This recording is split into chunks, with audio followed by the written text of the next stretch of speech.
talking about SNL, the history, the mysteries, and all the hot impressions in between, breaking down all the numbers as well. In your favorite sketches with special guests, it's on the Saturday Night Network. Welcome on in, everybody, to the Saturday Night Network for the final feedback show of season 50, here to wrap up everything we saw in the last year of Saturday Night Live. This is going to be an amazing show. We are, of course, here as a presentation of LateNighter.com. We have a ton of patrons joining us tonight, the most amount of patrons we've ever had on one of these shows. I'm so excited. I know everyone has a lot of thoughts on how the season ended and what we might see coming up in season 51, so I cannot wait to do that. Joining me as my co-pilot tonight is Sammy K. Sammy, how are you?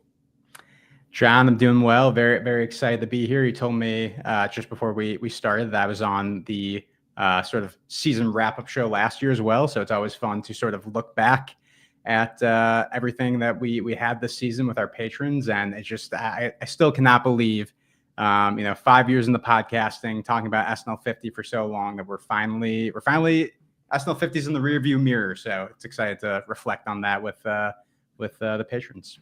Yeah, it's going to be a ton of fun tonight, and I'm so excited to bring everyone on. So like I said, we're going to have patrons come in every 15 minutes. We also have your questions to answer that you sent in, so a lot of questions on the forum here tonight. So excited to kick off the show with Eric Godding. Eric, how are you? John, I am great. I've had a great last few weeks. Lots of big life changes for me. I just got engaged. Yeah, I was going to say. Congrats. Yes. Congratulations, or as I would say, muzzle top, but congratulations. Really happy for you. Yes. How did what you want to tell the story? I can tell the story. We went to a park where we had our first date here in Charlotte, North Carolina, and my parents were there, and they had set up like a little picnic, and but they were hiding in the bushes, so I didn't quite know how they were going to do it. So I walked right by the picnic. Didn't really notice the picnic, which was good. And then, I just popped a question right by the little lake there, and they came out. We had a little picnic celebration, and then, it was good. Well, congratulations. I'm glad. Well done. Yes. Thank you. She said yes. I didn't say that part. Yeah. Yeah, that's the important part, Eric. It's implied, I guess. But really you don't tell the story if they say no. Right. If it's no, then we just pretend like it never happened. But happy to have you here, Eric. I know there's a lot to get into from this season. I also want to say that we have a great live chat for all of these shows. So in case you're gonna, catch us at some point here tonight, we'll probably be live for like maybe 3 hours, like 2.5 to 3 hours. This is gonna be a long show. So come out, hang out with us. I'm trying a new feature on StreamYard, the program that we use to stream onto YouTube, that lets me put the comments up on screen.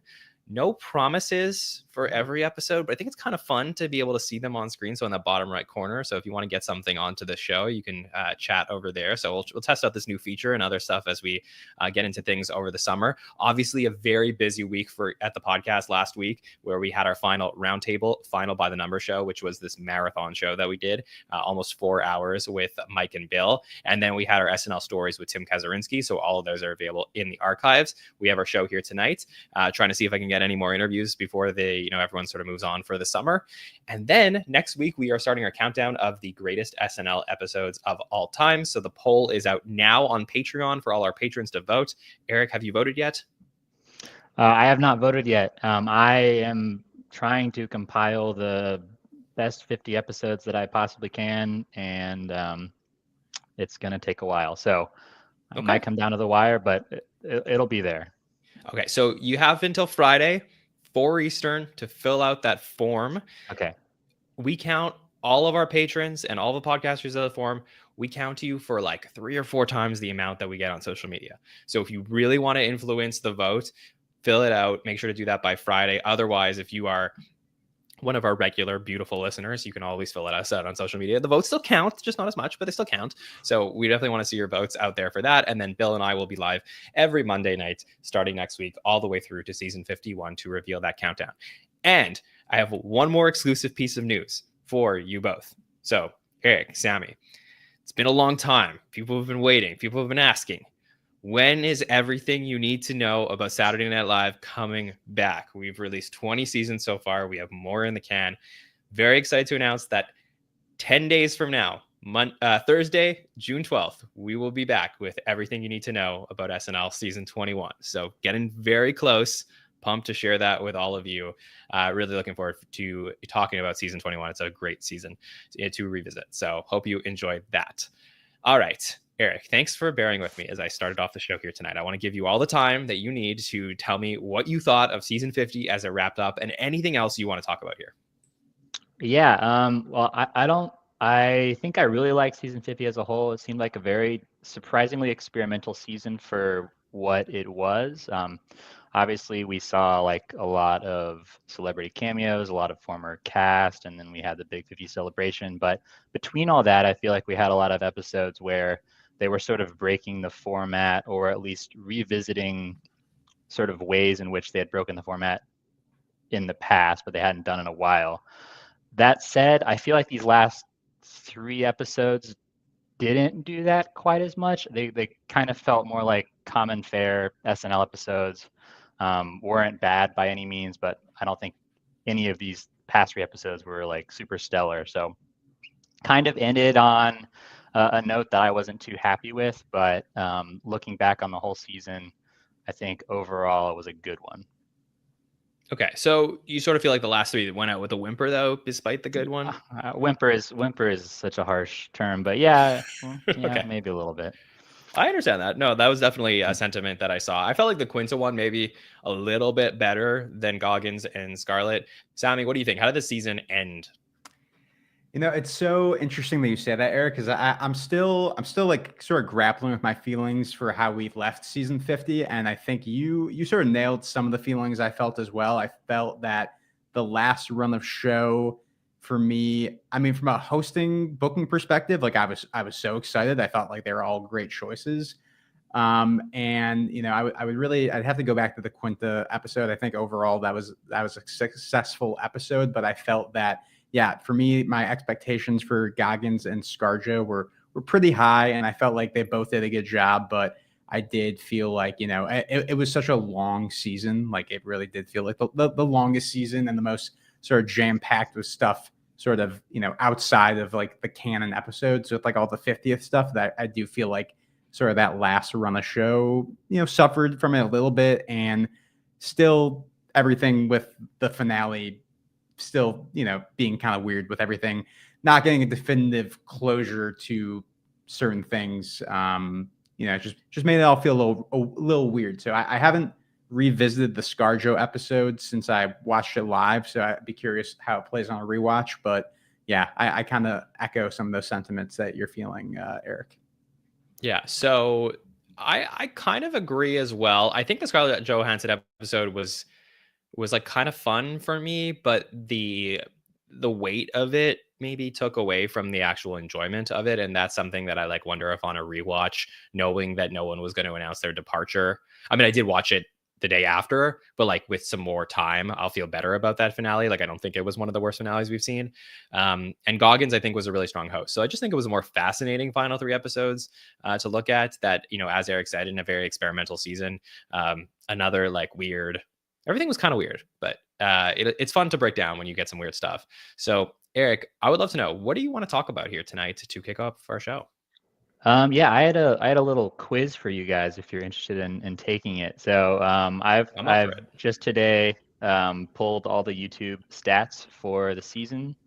So I had a couple of questions that I think you guys might be interested in. So I have compiled the list of the top 20 sketches or segments, I should say, of the whole season in terms of number of views. So of course, this has nothing to do with the quality of the sketches. This is just how many times they were viewed on YouTube. And not counting cold opens. Actually, before I go there, of the top 20, what percent or how many sketches do you think were cold opens? I'm going to guess of the top 20 were 14 cold opens. All right, 14 from John. 14 out of, oh, wow. I was going to go way lower. I guess based off of that, I'm gonna skew it a little bit. I'm gonna go 9. 9. All right. The correct answer was 11. 11 cold Oh. opens out of the top 20. Out of the Okay. top 10, 1, 2, 3, 4, 5, 6, 7 of the top 10 were cold opens. Yeah, that And makes you sense. I probably mean, over you half probably the season's forgot cold about opens were in the yeah top 20. That's interesting. yeah, and you probably forgot about all of them because they were all from the first half of the season, or all the top ones were. Right. Well, I don't know. I forgot about all of them. But all right. So of the segments that were not cold opens, what were the top 5 segments in terms of views? Okay, Does are we that counting SNL 50? include- Not counting SNL 50, canon sketches only. Does that include monologues? It does. Okay, I think Chappelle's monologues definitely in there. Yeah. That's number 2. You got to put Domingo, the original Domingo. Domingo is number 1 overall. I would think that also the second Domingo would be The second there too. Domingo is number 7 of the non-cold opens. Washington's Dream 2. Washington's Dream 2 is the 3rd. So we're missing 2 of the top 5 is what we're looking for right now? You're Or missing 6? 2 of the top 5. Chat, Neither you of can also them. guess as well. Neither are live sketches. Okay, I got one. A couple of beers.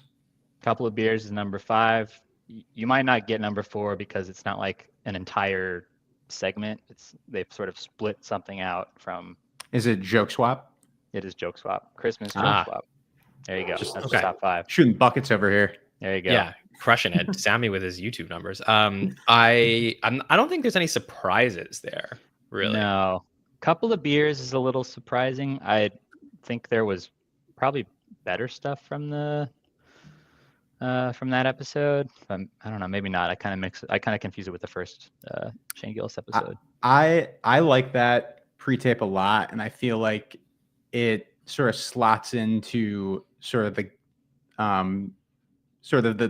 Gillian Keeves stuff that Shane Gillis is like kind of where he got to start from. Like it almost like just feels like something that he did on his own channel. So it makes sense to me why that would perform well on YouTube. Yeah, I think most of that makes sense. I mean, when Shane hosted the first time, our podcast numbers were extremely high compared to regular weeks. So it was like a lot of like the Shane fans just like flock to SNL. And I wonder if in the history of the show, there are many other hosts that have like comparable followings that have just like come to SNL when they don't normally watch it. Like I think of more, like I don't know if another stand-up comic has brought that type of fan base with him to the show. Like I Right. think that happens with like Justin Bieber or something like that, or like when BTS is on the show, like people are like, yeah, but like stand-up comic with that type of following, it's very fascinating that his sketch makes the top 20 again. Yeah, for sure. And I guess like, one of the other interesting things that we was on there was just this afternoon, I got a press release sent to me from SNL. And whenever that happens, I'm like, oh shit, like, is somebody leaving? Like, what's the deal? So I like got very hyped to check it out. And it was a press release talking about the ratings and reviews this season. So basically it was the 50th season of SNL averaged 8.1 million viewers across all platforms. That's live plus 7 day, which basically means people who watch the show live at 11:30 on linear television, plus people who DVR it and watch it within 7 days. The average was 8.1 million, which comes to actually I looked at the ratings. Yeah, I still don't know how they. Oh, I guess that makes sense. So I look at the live plus 24 hours sometimes, which I think is more interesting than the 7 day, but that's what it is. I think they used to do the live plus same day, which is the 24 hours. Now they do L7, which I think makes them look better. Then we had a promo on this, which was the most viewed sketch on social media was Domingo bridesmaid speech from the Ariana Grande episode, 171 million views. So it's interesting to me that they are promoting a sketch and how many views it got. Yeah, I think that's fascinating. I'll be very interested to see, if they try to build anything off of that brand for Domingo. If we're going to see him in like a Super Bowl commercial. I think in another era you maybe see a movie, but I don't know if that's the case these days. Yeah, I'll give you one more interesting thing from this press release. The most watched episode on social media was which episode? Would you guys guess? I'm going to guess Chalamet. Yeah.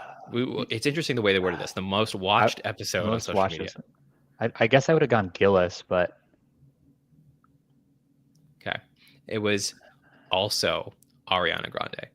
Oh, the most watched episode on social media, 712 million views. So 171 million, I guess, comes from Domingo, and they're doing 712 million, which is interesting to me because, again, it's interesting in the world that we're living in where we don't really know like how they define these numbers or like how they add them up.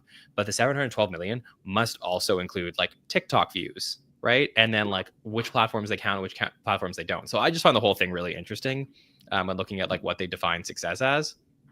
So certainly the YouTube numbers are a good indication. And it goes to show you that like the show didn't create the success of Domingo. The fans did. So, we do have a voice, like maybe not on an individual level, but like if we as a community are able to like say to the show that something is good, they will keep doing it. And Domingo is an example of that. Like, even though I didn't love it when I first saw it and it sort of grew on me over time, eventually, like if enough people are talking about it, it will go viral. So it's just an interesting thing to think about. Eric, anything else you want to talk to us about on the feedback show tonight?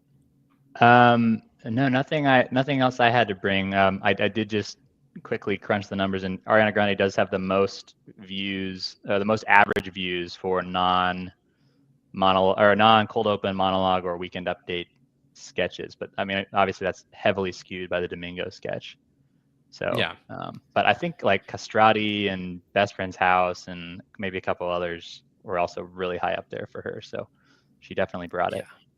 I definitely would love to just one day ask them and be like, where are you getting these numbers? Like, is it just YouTube? Is it TikTok? Is it like, are you counting like X views? Like, how does that work? Anyways, but just something interesting to talk about. Eric, great start to the show here tonight. Thanks for joining us. Wishing you an incredible summer and hope you'll join us sometime over the summer on our episode countdown podcast.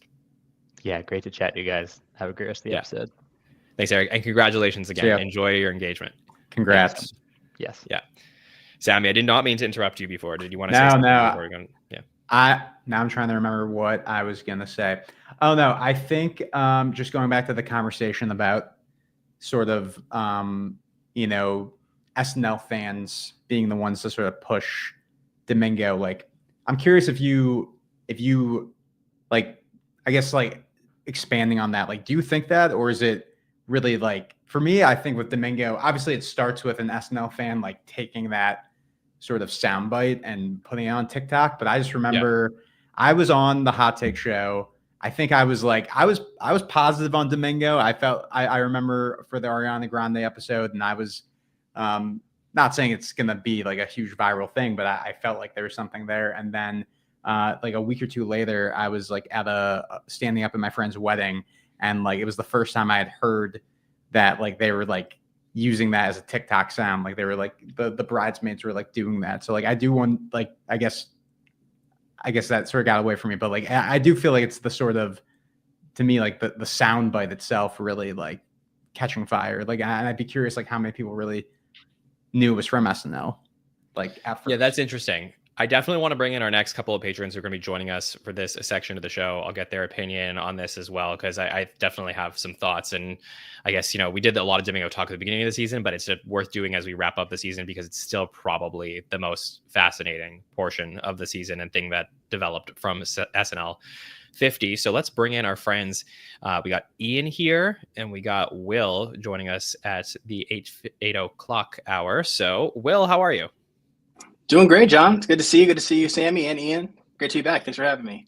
Yeah. Ian, how are you doing? I'm good. How are you? Can you all hear me? I can. I love the Mac Miller shirt. Awesome. Thank you. Love it. Yeah. Yeah, I took the comments off your face, so now we can see you properly, Ian. So yeah, we are talking a little bit about Domingo, but we're also going to talk about whatever you guys want to. So great to have you both on the feedback show so many times this season and getting to catch up with you. So now that the season's over, Will, how do you feel about season 50? I thought season 50 overall was a success. I mean, I really enjoyed it. I think it really shows a lot of it for me that the more things change, the more they stay the same.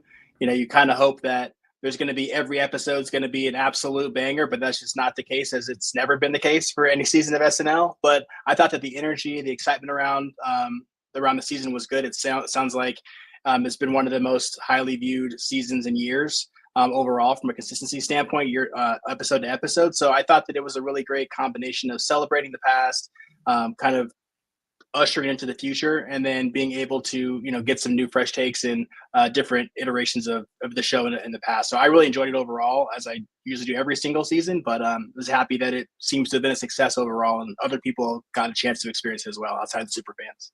Yeah, that is the fun thing about this season. It's like a lot of people would come back to season 50 knowing that it was going to be a big year and they wanted to know what was happening in the SNL universe. So that's definitely a thing. I mean, like I said, I do track the TV ratings, which again is not like so relevant in this day and age, but still the TV ratings that I look at that has been consistent. I have like the ratings basically for every episode all the way back to 1991. And this season, for live plus same day, averaged about 4.7 million, which is the highest in a few years. So at least like we do know it got that season 50 boost. Ian, do you feel about how the season wrapped up? I loved it. I was just going through the whole season on YouTube and just seeing what I liked and didn't. I guess there was a lot of less sketches that I thought I liked. I liked at the time, but then going back, like, I don't really want to rewatch this one. But hey, that comes and goes. But most of it I loved, and I was happy with it overall. And I'm excited for 51. I was expecting a departure too, post finale, or at least an announcement of one. And I was pleasantly surprised that nothing happened, but I was expecting it. Yeah. Was that weird for you guys as it was for me? Like, it was so weird. I don't want like, I like it when the show gets meta, but I don't like the podcast to get like too meta. So when I was like covering it, I wasn't talking about how much like of a trip that I was on throughout the entire week, but like I had planned out so much content and things that were going to be happening, assuming there were departures, that I couldn't help but watch the finale. And like, Will, I feel like they set us up for disappointment, which is the really tough part. Like, I know there's a lot of fans who don't watch the show that way, but for us, for our community, it was like, we almost were expecting it. And like, they should have just probably said like, nobody's leaving if nobody was leaving. What was that experience like for you watching the show? Did it impact your viewing of it? I had the same experience as you did, John. I was waiting for there to be an announcement. Sometimes, whether it's the podcast, getting ahead of the news, or seeing announcements ahead of the episode, you kind of know maybe there's a couple that are going to be leaving. And going into the episode, knowing nothing had been announced, I walked into it the same way that I have in years past, where season finale is a time to say goodbye. Maybe someone will get a large send-off. There'll be some kind of final sketch. And, I feel like, especially with the Easter eggs, I'll talk about Colin specifically, him appearing in more sketches than he normally had leading up to the finale made me think that it was going to be a time for him to leave as well. And when the episode was, they hinted at it in the monologue, obviously, but I was watching the entire episode with that kind of waiting for something to happen, some kind of a musical number, some kind of final sketch, something that would signify we're going to be saying bye to someone and have the summer to, really kind of die, to see who's going to be coming in and look at the show in that way. And it really kind of took away from my experience, honestly, because I was waiting for it. So I have to kind of go back and rewatch that Scarlett episode to really appreciate just some of the sketches for what they were. But it was in the back of my head the last month of the season, honestly, and then especially watching that finale, waiting to see who was going to leave. Yeah, Sammy, I couldn't help but compare it to the Anya Taylor-Joy episode. We talked about that a little bit in the last couple of weeks of like, do you remember that first season when we were podcasting and like everyone thought that Kate and Aidy were leaving at the end of the season? And it was just like utter disappointment that they were all coming back for 47. Like, do you get that same vibe? Yeah, I think that's a great comparison.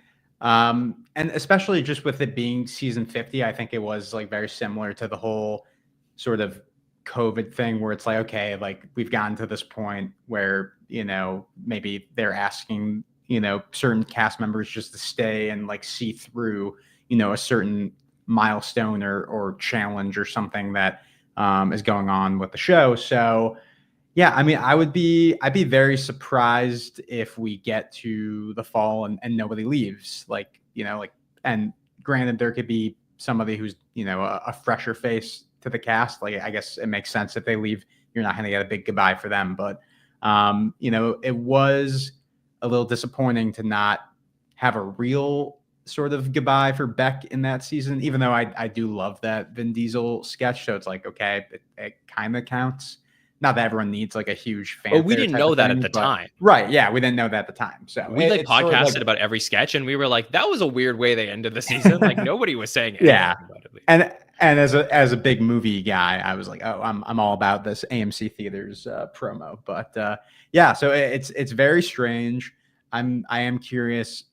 These are the type of things like I wish we sort of know sort of like the thinking behind or understanding behind, like, do people decide they're going to leave and then they're sort of asked to renege on that, or just sort of, decide to, punt it to later on the summer. I don't know. But I think for Colin and Shea, like if they do end up leaving, like it will be like a sort of an unforced error that the show is making, unless for, I guess, whatever reason that they didn't want to acknowledge it on camera, which is, I guess, another thing. But I don't know. It's strange, I think. I mean, they're going to get asked about it for a million years in interviews.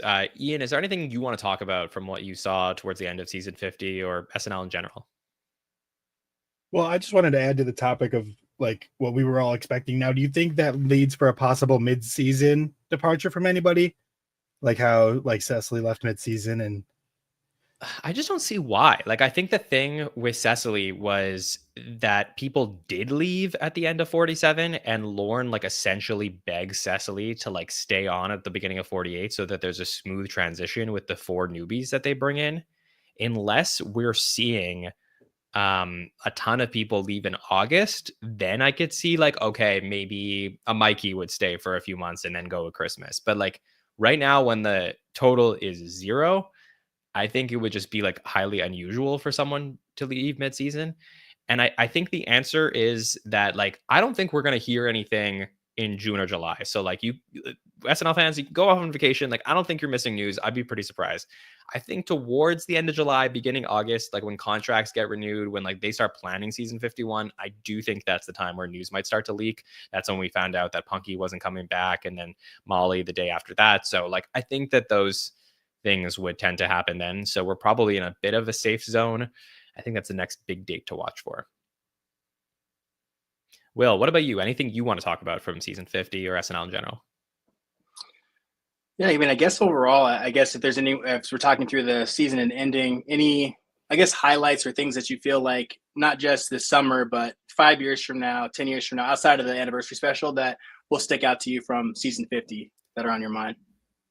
Yeah, it's tough to exclude the anniversary special just because like that is the one. I think the other big one is probably the election. Like, despite how someone may feel about it, I think the significance of having Kamala on the show when they had her, I think is something that probably stands out then. There's a lot of like sketches that I think will age better than when they originally aired in the season. But Sammy, I don't know. What about you? Anything you think like in 5 years from now, we're going to be like, that moment in season 50? Yeah, honestly, like just being able to sort of like for this generation of SNL fans get to sort of see a lot of Dana Carvey, I think is pretty huge. Like, I think it's unfortunate that he didn't host. I think that would have been great to get him into the 5-timers club this season. But, we basically got like a hosted worth of screen time for him this season. And it was just so great. Like he still has it totally. He really, I feel like, is continuing to cement his legacy with the show. And I think the decision to give him the Biden role was like a great success. Like, and even like, with him dropping out, like I'm glad they still went with that. I feel like they could have easily, just not had Biden included as much, in the season and just not have that be an element to it. But I think that was like such a win as far as like their election coverage in the fall.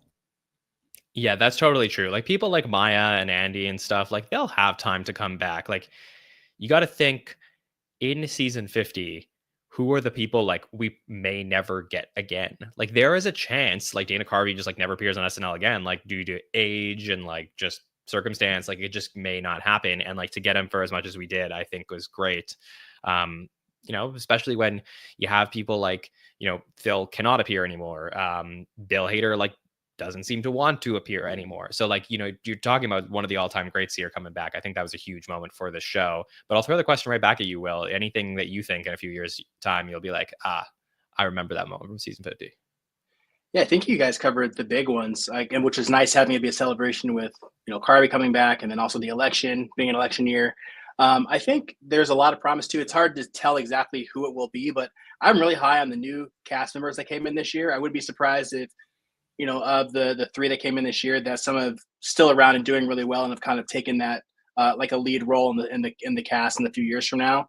It's hard to tell, obviously, just 1 year, but I felt really good about everyone's first season on the show. So I think that's something that'll stick out to me. Them being in the mix and kind of being in the background for season 50, I think it's possible they'll rise and do well in the years to come. Yeah. I also think maybe the Marty Short 5 Timers Club cold open is something that I'll always remember. Just like, For sure. I don't know if we're ever going to get that amount of hosting legends on a regular episode of Saturday Night Live ever again. Like just the fact that it was season 50, it was the Christmas show. The hits just kept on coming. Like, I think that yeah, that's a great point. Yeah, that one, like, I know like that's something that super appeals to me, but like, I just want to reiterate like how great it was that happened. Ian, what about you? Any moment from season 50 that's going to stick in your mind for years? I was going to say that one as well. The 5 timer. No, I'm glad someone did, because I was like waiting for it. I was like, how are we forgetting this? But no, that one. And I think the White POTUS too. It had some cool cameos, and it was just like a really well written piece, I think, and performed. Like even J.A.J., I feel like he said so much just sitting there staring. I think that was pretty cool. So we hit a lot of like the ones that I had as essential sketches for the season, like just the ones that are like not the best, but just like define the season. And for my cold open, I had the Kamala one for the Chappelle monologue, again, for it being like so long and just like what it was happening in the world. Like, I think again, that was an interesting moment. The White POTUS, Sushi Gloria Hole, which I think like just having a digital short back, I think that's one of those things that will always stick out with me. And then I had Miss Eggy on Update. I put Domingo, obviously. The live sketches is a little tougher. Like I also put Chubdo Gante and gallbladder surgery, but like again, I could probably like switch those out for a couple of others. And then Timothee Chalamet performing music on the show, like that happened this season. That is something I think people will remember always. So like there are limited moments, but I think there are still some that we'll be thinking about from season 50. Guys, you have both been so incredible on these feedback shows all season long. So thanks for joining us so much. Will, anything else you would like to say about the season? No, I just think overall season 50 was a success. Thank you, John, for all the great content all season. I know you're probably tired as well after a long one and get ready for some great content this summer, but I was going to say, but it's great to be part of the community, and thanks for having me. Of course. Will, can I get an NBA Finals pick? I'm going to go with the Thunder. I think the Thunder are going to win it. Thunder in how many games? I'm going to say 6. All right. Giving the Pacers more of a chance than I thought. Yeah. All right. Ian, thank you for joining us as well all season long. Always appreciate you. Always love seeing what's going on in the TV behind you. Maybe you're like, we're live in the TV as you're on with us, but appreciate you. Thank you for having me. It's always fun to talk SNL. Loved the season. Looking forward to 51. I don't follow basketball, so I can't give you that, but no worries. I love the shirt. I love the Mac Miller shirt. I'll tell you that. And we got to acknowledge the is that Detroit 2 in the background, Big Sean? Yep. And then above it is Mac Miller, my favorite album too. Another Mac. Let's go. So rest in peace, Mac. But yeah, a man of great taste. I'm looking forward to the summer. Hopefully pop on for some SNL chats. Yeah, definitely. The form will be out at the end of the week this week on Patreon for patrons to register for those shows. So we'll have the list of all the shows, and you'll just tell us what episodes you guys want to talk about. And of course, if they make the list, I'll be able to coordinate and get you on with the dates that hopefully work for you. So we'll have a lot of our patrons, a lot of our favorite faces joining us all summer long in those shows. So thank you, Will, and thank you, Ian, for joining us on the show here tonight. All right, Sammy, let's keep going. We're having a lot of fun here. Okay. Let's bring in 2 more great patrons. We did double up a little bit tonight because we got a lot of great faces that are going to be joining us all night long. So let me bring in, we got Fred coming on in with us, and we got, for the first time in a while, we got Demi on with us. Hi, guys. Hello. Oh, hello. Hello. Hello. Yeah, let me start with Fred. Fred, how you doing? I'm doing great. I'm so happy to be on. I'm sad the season's over. It's been a bit of like a fever dream. Like I feel like it's been like so many different parts. Like with the election and then the 50th and then after that. I mean, it feels like forever ago. Like you mentioned Sushi Glory Hole, and I'm glad you mentioned that with the last question. Yeah, like that feels like forever ago, but like I lost my mind when that came on. Me too, definitely. And it just like SNL feels so intense while it's airing as you go week, especially in the fall, right? In the fall, it's crazy because you get like 2 weeks off between the show starting and Christmas, and it's like basically every week. So it's almost like watching like a football season. And the spring's probably like a little bit more space, but still like very intense stuff. Demi, it has been so long since I've gotten to catch up with you on the season. So like, how do you feel the season ended and SNL overall? I mean, I thought it ended. I thought they did I don't want to say like first of all, it's such a bad word, but it's like they did it. Like they did it. They did 50 seasons of SNL, and they did last one, and I thought it was all yeah. I'm here for all of it. It's like critiquing a sunrise. I'm just glad it's here. I think it's a miracle that it happens every week. Can I talk about highlights yet or no? Are you pacing? You can talk about whatever you want. I mean, it's both of your time, so I want to hear from both of you. Yeah. I just want to get into the musical guests. I was like, this season, Lady Gaga's performance of Killa was insane. That was a brand new song, new album. No one had heard it. And like, as soon as it started, it was like electric jolt because she started in the back of the studio in the mirror, and then the camera like followed her to the stage. And it was just one of those performances that you'll never see again. Like SNL gives you 5 minutes and a stage, and the artist can do whatever they want with it. And just the way the artists choose, like what they choose to do with it. And Bad Bunny's performance of Nubalio, I don't know how to pronounce it, but the one that did a homage to 30 Rock with the skyscraper. You'll never see that again. That was so only impressive. for SNL. That was a bespoke performance for SNL on the SNL stage that I have to screen record because if it ever goes away, I'll be very sad. But those are the ones that I sent to my friends, like get a load only on SNL.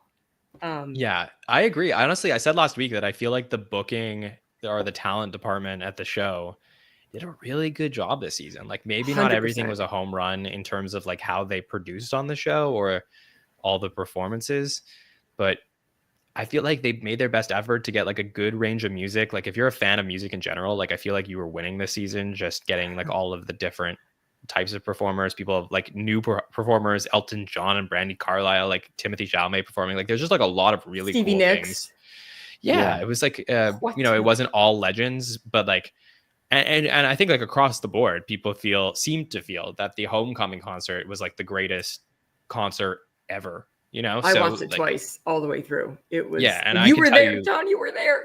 Just being there, I could tell you it was a wild experience because it started off super slow and super awkward, and then like a couple of the performances came out, and the house just like went nuts. Like I think people were drinking, having a good time, and it was just like it was a great experience. Fred, how have you been with SNL? Anything that you want to talk about from the season? Yeah, I mean, I feel like this must have come up before, and I think I might already know the answer, but would it have been, I'm curious, like I have like a few questions kind of all about the same thing. Like would it have been a huge faux pas if the 50th if the celebration was at the end of the season? Like, would that have rocked the boat a lot? And then, I mean, I guess I'll start with that. No, I think it would have been better for the show, probably. Sammy, do you agree with that? Yeah, I mean, I think there was a bit of, once 50 happened, like we got good episodes, but it kind of felt like we sort of hit the peak of the sort of celebration early. I felt like we sort of, as far as like what we were seeing on the show itself, seeing a little less of those cameos. Obviously, we got like Mike Myers as Elon a couple times, but I felt like there was really like momentum as far as like the celebration leading up to the special. I think having it at the end, or I mean, maybe I don't know. I don't know if having it at the beginning is better than having it at the middle, but yeah, I do feel like having it in the middle is just it's a little weird. Yeah. It definitely is. I compared it to like a regular season NFL game, like airing the week after the Super Bowl. Like you're just gonna be like, oh, I guess we're gonna watch this again. Yeah. Yeah, and it's also weird, right? Because it's like everything, like sports in a way, like this was the championship. Like everything that was leading up to the 50th, every episode you're watching is lore that could be talked about during the 50th. And when you don't have the 50th to look forward to, the stakes of SNL feel lower in a way. Yeah. So it's weird. Yeah. What other questions do you have, Fred? Oh, and then I guess like building on that then, and I think some of the answers are obvious. Like, what would you have done to keep up the momentum after the 50th? Like, how could you have like solved for that? Because I think like they did have some really good bookings, and I think a few really great episodes. But I think like to your point, even if it's a great regular season game, it's just a regular season game. Yeah, I think if we're going to go off of the premise that the entire season is a celebration and it's not just this one night, then I think you had to go with a former cast member the week after the 50th. Maybe they felt like it would be overkill. And I guess technically they did go with a former cast member with Shane Gillis, but it was just like, but it wasn't like exactly what I wanted. I feel like you have to go with like somebody that maybe like Dana, who didn't appear in the 50th by, just pure unluckiness of him being sick. And then they hadn't announced the host at the 50th. Like they still had an opportunity to pivot to Dana hosting that first week. And I think we would have been all like so pumped for that if that would have happened. Demi, am I crazy? No, that would have been insane because he wants to do it. He wants to do it so bad. And he is a pro. Like he's a pro. His Biden was so restrained because he goes a little bit off the edges on his podcast, but I was so impressed that he was able to separate his riffing from his professional performance on SNL. I was like, wow, that's why. What was interesting here, like, is that I think the show, I don't mean to like speak out of turn, but I think the show doesn't give enough respect to Dana Carvey. Like, I know that he was there and that they did like a church chat, but I feel like the church chat thing probably came out of like the cast members just having like the love of Dana and saying they wanted to do it. But I don't know that like Lorne looks at Dana as like a top 5 cast member of all time, because if he did, I think that like he's for sure hosting the season and they're for sure having him back like sometime in the second half of the show. Like the fact that that guy is like, again, like one of the greatest cast members of all time and hasn't hosted the show since 2011 and clearly like still has it. Like, yeah, can he like make his voice into like church lady as much as he did in his like 30s? Like, no, but I don't know. Is that crazy? People will eat it up. I mean, going as far as to say that he doesn't think he's like a top 5 cast member is like maybe a little too far, because I think he still kind of made a fan servicey sort of decision to say, even though he wasn't the presidential nominee, we're going to give, the role of Biden to Dana, something that he was kind of lobbying for. But did he? Because like he did it on his podcast, and like I think he did it in front of like when they interviewed Lauren. Like I think he did it in front of Lauren. Like I feel like it was almost like handed on a silver platter to Lauren of being like, you have this guy who's so willing to be there, who can do Biden. Like let's just choose him, which is like, however it comes together, like so great. But like I don't think that like. I don't know that like Lauren loves Dana as much as he loves Maya. That's interesting. I mean, I don't know. How do you pick your favorite child? Like I'm sure he's got a little bit of that as well. I like who's the best? Box office. I feel like do you think there's a part of him that thinks like Dana's not as popular as he could have been or as he was, and then now that he has the podcast, maybe that helped, and the fact that the podcast is so closely linked to SNL. Yeah, that was part of it. I will say though, I always found it very random as somebody who was like, just getting into the show, at the time, him hosting in like 2010, 2011, like in hindsight, that was like a random booking. That was like very much like this is a great alumni. It's not like he had a movie or a show or anything he was promoting. Unless I'm misremembering, it kind of felt like that was sort of like a recognition of like, oh, he's a great cast member that we should just book for an episode.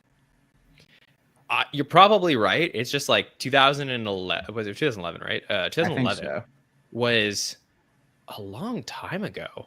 Like it just, and even like Dana, I think he forgets that he hosts in 2011. Like, you ever listen to his podcast? He just like sometimes he says that he hosts like 3 times, and I think he's forgetting about that one because it was so random. But like, of course, it was very cool to see him get it to like work with Bill Hader and like stuff like that. But just like, again, we are working towards the end of a lot of these people being able to ever return to the show. So I think it was really cool, and I'm grateful for like what we did get, but there was an opportunity here, and maybe I wouldn't feel this way if we did get Wayne's World in the finale of the show the way that we would have on season 50 had Dana not been sick. So it's definitely something. It was a great question, Fred. My mind is racing. So Yeah. About it. Fred, anything else you want to talk about from the season? Just like something I think you would be more privy to is, do you know how much of the finale was, or like the last 3 were co-written by Colin Jost? Yeah, I can tell you that. Like, compared to like an average episode, like was there like a bit more involvement behind the scenes? And just because, I'm not the first to think this, but maybe he's just like a little more selfless, and that was like, if he's just like a little more involved, that's like enough for him. Okay, so he was on the cold open for the Mother's Day message. So that's the one that Cecily came back for, which he loves writing for Cecily. So I assume that he had a lot to do with the Janine Pirro stuff that we saw there in the second to last episode. And the last episode, he wrote with others, but he wrote the Channel 4 New York City News sketch, the one that we got with all of those like puns at the beginning of the show. He also helped PDD write their sketch, which is a little unusual, but I assume because Scarlett was going to be in a music video, he wanted to work on them with it. And then in addition to the joke swap, he also wrote the Victorian Ladies at Lunch sketch, the last one of the night. He was part of that one as well. So I would say he was all over the finale. Okay. All right. Yeah, just curious. Yeah, very interesting stuff. Demi, anything else you want to talk about from the season? I just want to do like a quick plug for you, John, like your interview of Fred Armisen. That was such a great interview. Like, because he doesn't do a whole lot of interviews, but he's different in every one. And he was so open and like so excited to talking about SNL, and he asked you questions. It was true. And like I just thought the interview was great. I'm probably gonna watch it again. And I just want to echo Fred's sentiments and thank you, John, for carrying the flag for SNL. Like, it's really important. Like, we all care a lot. So I really appreciate it. Did I fanboy too hard in front of Fred Armisen? No. He's like, who's your favorite cast? And I was like, do I say you guys? But I mean, you've said that on the podcast at least 50 times. That's your cast. So like, we know. Yeah, it would have been like off-brand for me to be like, actually, the Ebersons were my favorite. And I think he knows his era is a gold and era, right? So a Nan golden era. An golden era, yeah. I will say we've been really lucky to do like 25 SNL stories, I think now. That one for me was like, I was just like, okay, I was like in full business mode, like preparing for that one. And then when it was done, I was like, holy shit, I just spoke to like Fred Armisen for like an hour. Like, I was just like, if I could like talk to my former self, I'd just be like, look what you did. Like, I was really, really happy and proud of that one. So I really appreciate the kind words. You did great, John. It was great. It was a pleasure to listen to. It was a pleasure to watch. And yeah, fanboying was appropriate and necessary. Well, thank you guys, and hopefully he'll come back. I know a little bit of a background to that is that James will be having him. James, who does also work in music education, will be having him at an event at the end of June. So James will get to hang out with him a lot in person, and so I'm really excited to hear about all those stories as well. So yeah, cool. Hopefully he'll come back with us one day. Maybe you can have one of those sketch breakdowns with him.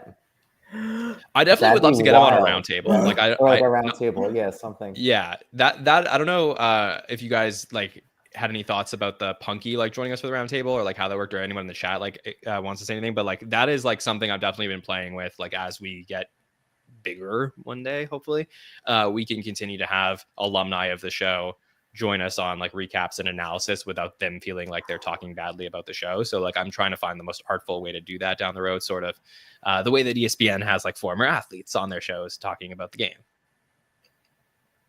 I love the sports analogies, but thanks for having me, John. Yeah, we'll look forward to it. Anyways, Demi, Fred, thank you for joining us here on the show. Have a wonderful summer, and hopefully you'll join us at some point over the summer for one of our shows. Absolutely. Thank you. Thanks, guys. Talk soon. All right, Sammy, how you holding up? You doing good? Almost an hour. Doing great. I don't think we've answered a single question yet. You know what? That's what happens when we're having so much fun here with the patrons. Yeah. The patrons take priority. The questions, we will get to them. We still have a long show ahead of us, but the patrons take priority. I want to hear their thoughts on everything. So we're going to bring in a couple of Saturday night ladies. Okay. So here we're going to bring in Dej and Shie. Hey! Hi! To Hey! join us Hi! here. I figured like, this could be a good time to get the two of you on the show here together. So let me start with you, Dej. How are you? I'm doing pretty good. I had an awesome time at the doing the live SNL Hall of Fame roundtable. It was so much fun. We had a lot of laughs, and it was just like a really good highlight. And of course, I'm in the mode of editing our next episode, which comes out on Thursday for We Heart Hater. So tonight's my night off from editing, though. So yeah, that sounds good. Well, enjoy hanging out with us. And I want to get your thoughts on everything, Dej, as we wrap up the season. But joining us as well is Shari. Shari, how are you? Hi, I'm so excited with 3 fabulous podcasters. So I feel really lucky to be here tonight. Thank you. Of course, love the 50 shirt you got on as well. So Shari, what's new? How do you feel about the end of the season that we just got?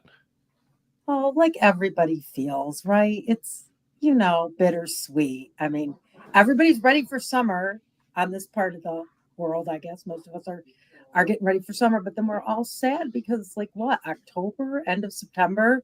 So, always with mixed feelings for every season, not just the 50th, but every season ending is always like, oh, what am I going to do with my 11:30 on a Saturday night? Yeah, it is. It's definitely a weird feeling. No matter what happens, like ever since I've started doing this, like whenever it's 11:30 on a Saturday, I'm like thinking, there's no SNL right now. Like it feels a little empty for me. But yeah, Dej, what about you? How do you feel like the season wrapped up overall? Well, it had its ups and downs like most seasons. One thing I looked in today is I checked the dates of all the previous anniversary years and specials, and this is the first one to be done during a U.S. election year.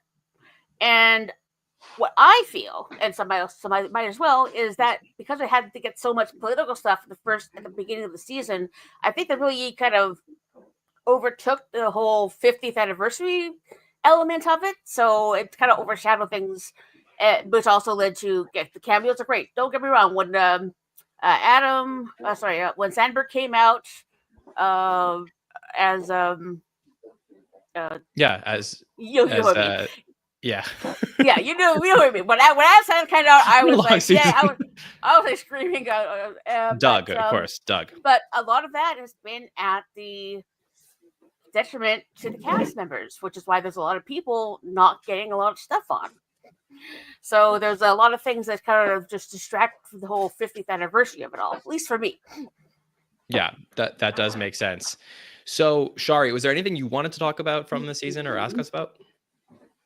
Not really. I just want to reiterate what Demi said. John, not just you, but all those people that make you look so good and make all these podcasts happen.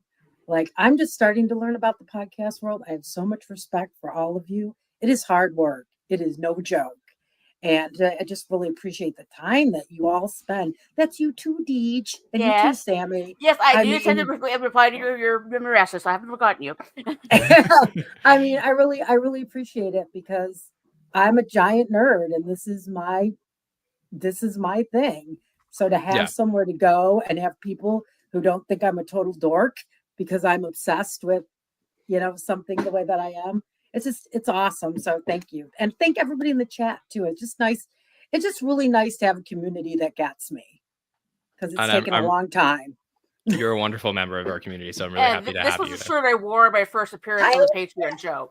Oh, cool. What a throwback. So Yes. look, I think now is a good opportunity, as Sammy said, to answer some of the questions from the listeners. I think you two are Yay. two perfect people to do that.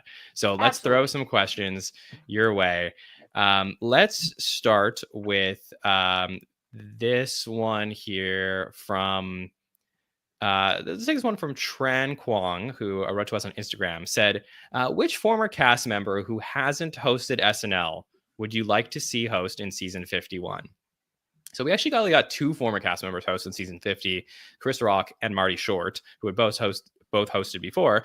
We did think maybe they were saving somebody for 50 when we saw like a couple of people host the previous seasons, but we didn't end up getting any first-time former SNL cast member hosts. So anyone on your list, Dej, that you would like to see host in season 51? You know, I would really love to see Bobby Moynihan come back to host, because he is one of my favorite cast members. He's such a sweetheart. He's always all the interviews he's done that I've heard him speak, and just how he mostly got during the 50th on the auditions. I think he'd be really great at it personally. Of course, I'm always hopeful for Hader because he does have the Cat in the Hat coming out in 2026. So maybe. So I'm not convinced he's done with SNL. Maybe he's just kind of just doing other things at the moment. So who else? Well, can I just say about Bobby? I think it was it Demi? And Demi, let me know if you're in the chat now. But Demi posted in our Discord server last night that Bobby like did some interview, and like I'm a little out of touch with like big YouTubers, but like somebody in like almost like, you remember when Mike O'Brien like turned himself into a monster in a sketch, and like that was like he was being interviewed basically by like a monster on YouTube, and it was like one of the weirdest interviews I've ever seen. So I don't know what that was, but it seems like, Sammy, do you know what I'm talking about? This is news to me. I'll have to check it out as the. Okay, I'll get a screenshot while we're big talking. Bobby supporter on the pod. Yeah, Dej, and did you have another person you wanted to say? Vanessa Bayer, another source of great sunshine, who I support her for the Hall of Fame as well. She's just so talented, and just her smile, just you can't help but be joyful and happy with Vanessa Bayer. And one of the other unsung, underrated cast members, and she did a lot of great stuff. So I would like to see her as well. Okay, those are some good choices. Shari, what about you? You have anyone on your list? Well, I'm just going to keep going with what Dej just mentioned with Vanessa. I just want to see any of the women who haven't been on. Anna, Rachel, Sherry. They're not going to get Sherry, but maybe she'll. I don't know. I don't think her health, something's going on, but I'm going to try and get Sherry on here. That's what I wanted. Oh, that would be awesome.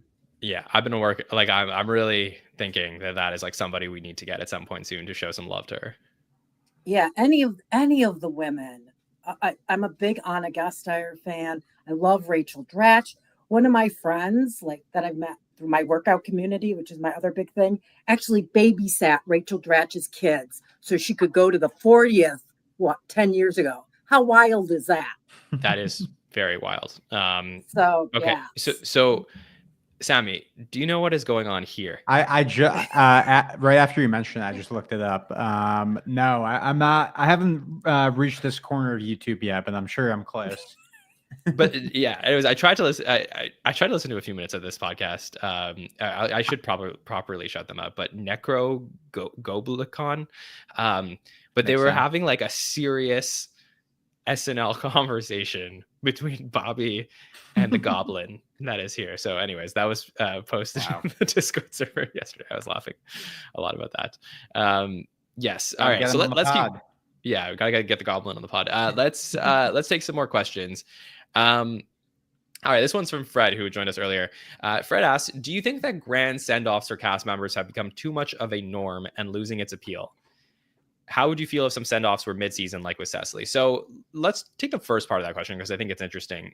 Have we become too like jaded with the send-offs where we feel like everyone needs one now? Like, is it okay that maybe cast members just depart and do it quietly, Shari? Absolutely. I think every cast member is different. I have friends who graduate or get married or have babies, and they don't tell anybody about it. because they don't want a big deal. And I think that's how some of the cast is as well. And we have to respect their privacy and their wants and desires. This is their life. So yeah, I think it's totally fine. Okay. Dej, how do you feel? Do you feel like we need the goodbyes, or is it becoming too common? They're nice, but not necessary. Don't get me wrong. I love what they did with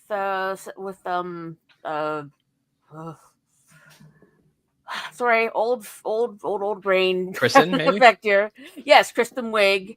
But the way they did a goodbye sort of for Fred and Bill was in sketch. They had, of course, the big epic Stefan marriage, the Lovely Day, which is still an awesome song. With all the other music that came out, where he had the I Heart LM on his guitar strap. A more subtle goodbye is great, but I thought of really big production things.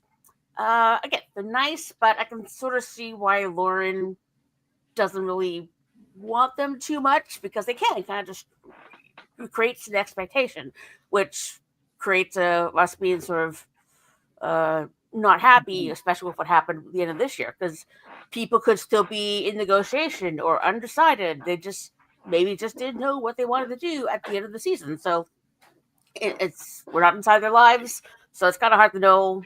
We just have to wait until they're ready to say stuff. Yeah, that's true. I do feel, though, what's interesting about following SNL cast members is that it's like a book, right? Like, you want to know what everyone's story is going to be on the show.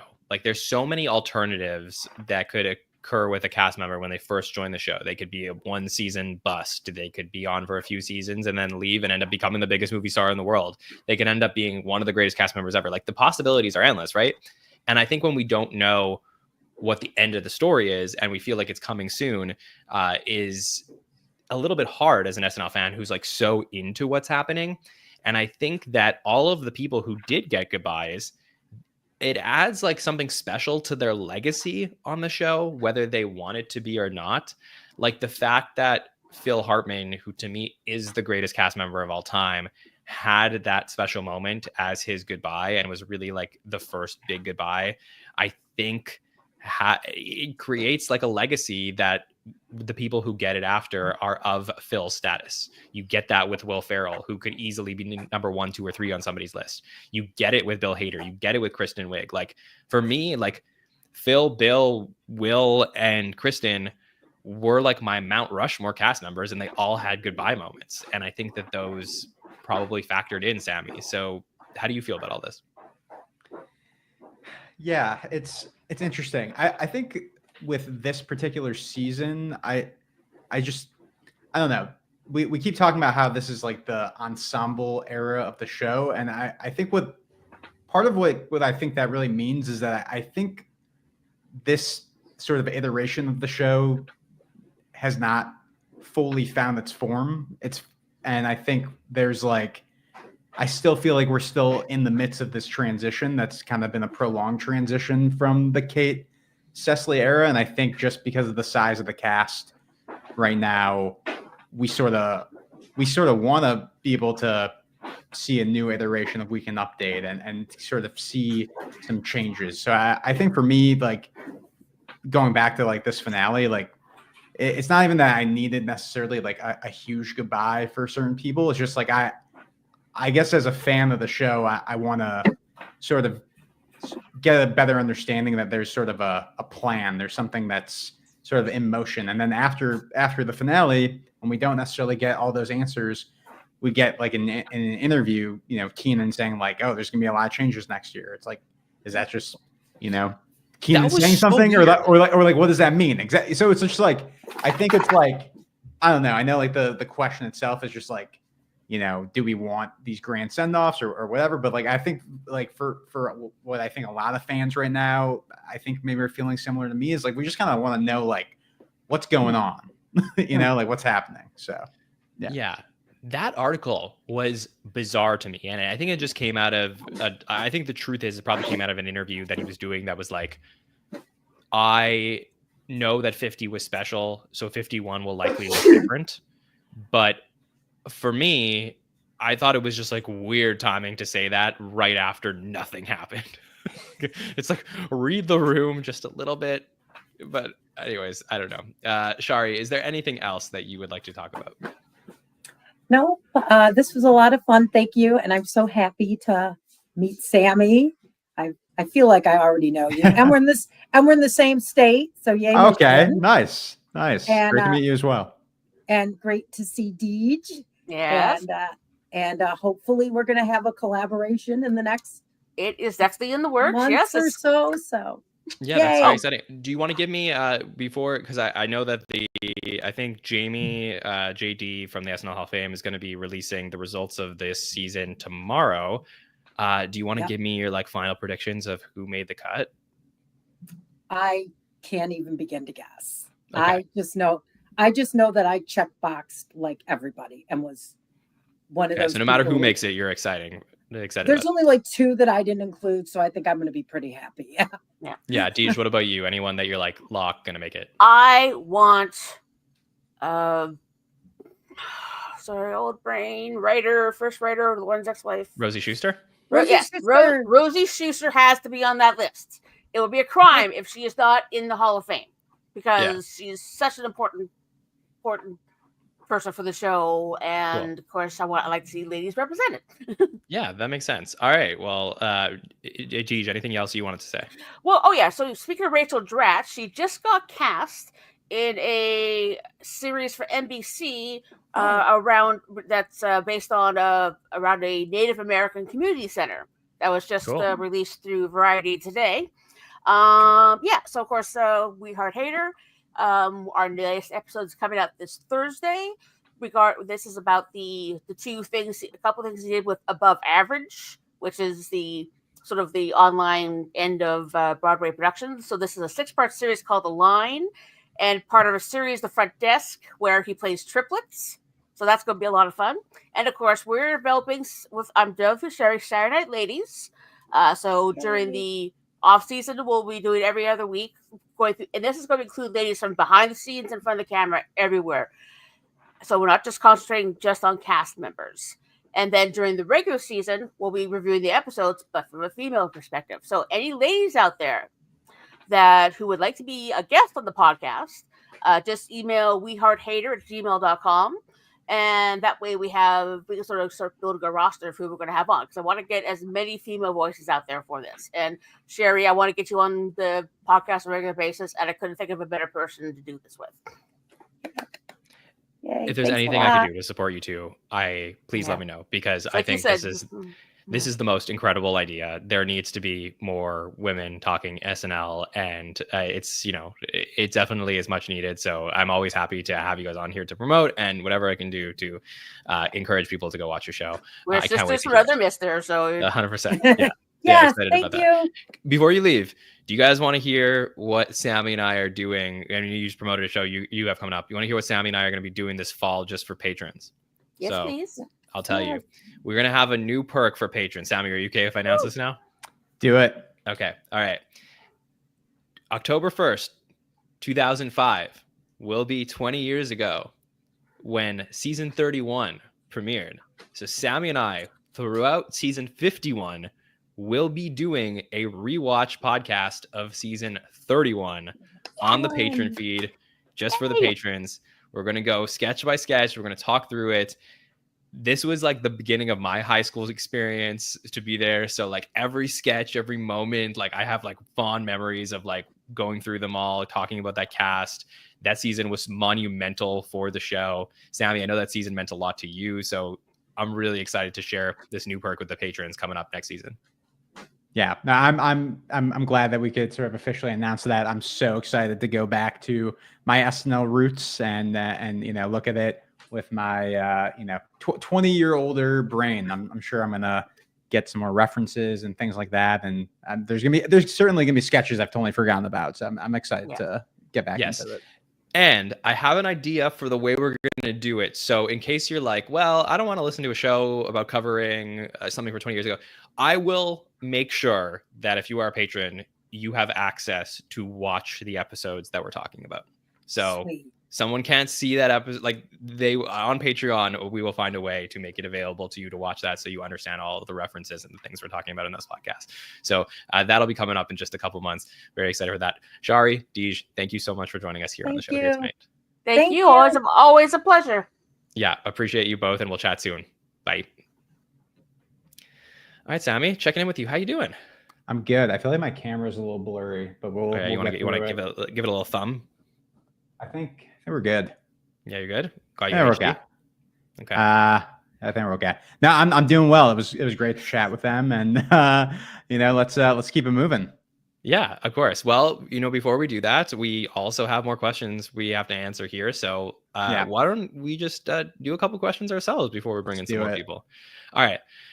Let's take this one from our friend Nick, who said, everyone's trying to work out which cast members may leave, but who do you think is the most likely to stay? The most likely, like number one on the board, I feel like it's Keaton. Honestly, I really felt like going into 50 that this was going to be Keenan's last season. Like I really felt that way, and that's just clearly not the case. So if anybody's going to get a big goodbye from this cast, it's him, and we didn't get that. So I think number one on the board is Keaton. I'll throw out Marcelo.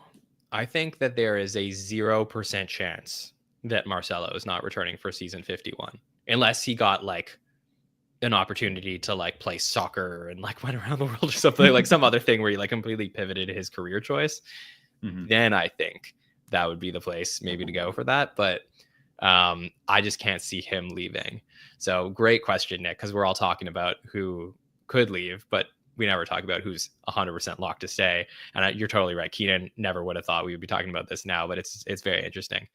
All right, this one's from our friend. Someone always sends in some Culkin related puns. So Culkin Colombian Coffee Crystals sends in a question and says, there's, I don't know how to pronounce this word, a decennial pattern. I see that means every 10 years.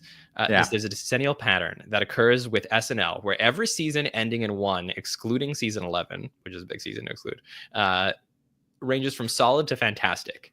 1, 21, 31, 41. What are some decisions you would make as an executive producer to continue this pattern for 51? So do you feel like the season ending in 1 pressure is on for this coming season, Sammy? I mean, I don't think they think of the show like that.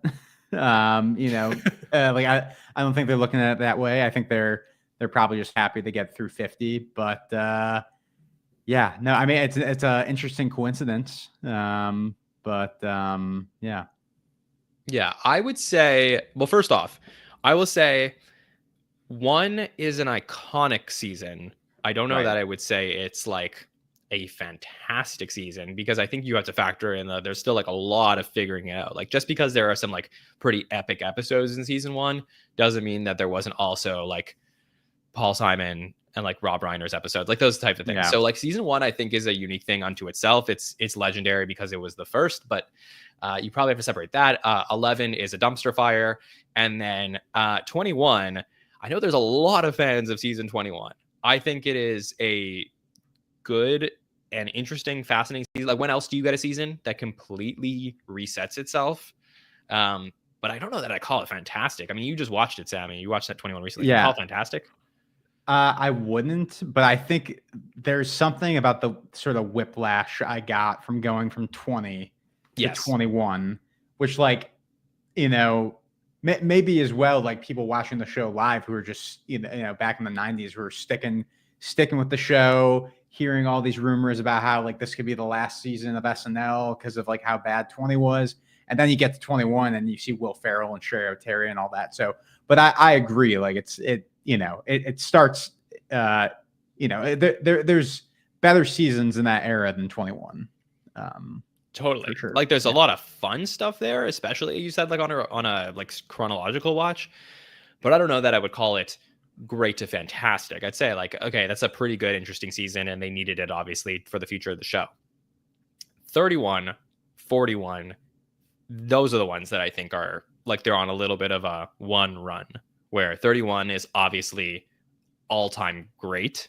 And 41 is, I think, like the rejuvenation of the show after a couple of down years and then trying to, figure things out. So it'll be interesting. What do I think they could do? I definitely think a little bit of turnover is necessary. I think you saw that in 31, obviously a ton of turnover there, or additions that were important. I think that 41 sort of like, the thing about 41 and 51 is they're probably pretty similar because the pressure of the anniversary special will have worn off. And I think that back half 40 is pretty good.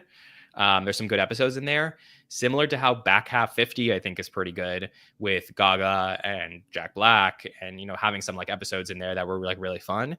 So I don't know that they need to do much. I think just a little bit of turnover, having a regular season of SNL, like letting the cast develop without the outside pressure of the election and the special. Like, I think we could see some magical things next year. So hopefully it comes together.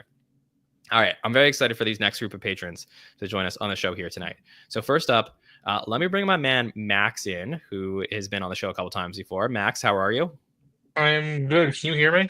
I can hear you great. Right, Yes. perfect. So great to hear I'm doing you. this a little differently this time. So yes. And let me bring in somebody who I'm a huge fan of. This is a guy who is always hanging out with us in the chats. don't come in. Joining us for all the Don't come in. shows. So let me bring in Victor is here. Victor, nice to meet you, man. Oh, Victor, I cannot hear you after all the hype.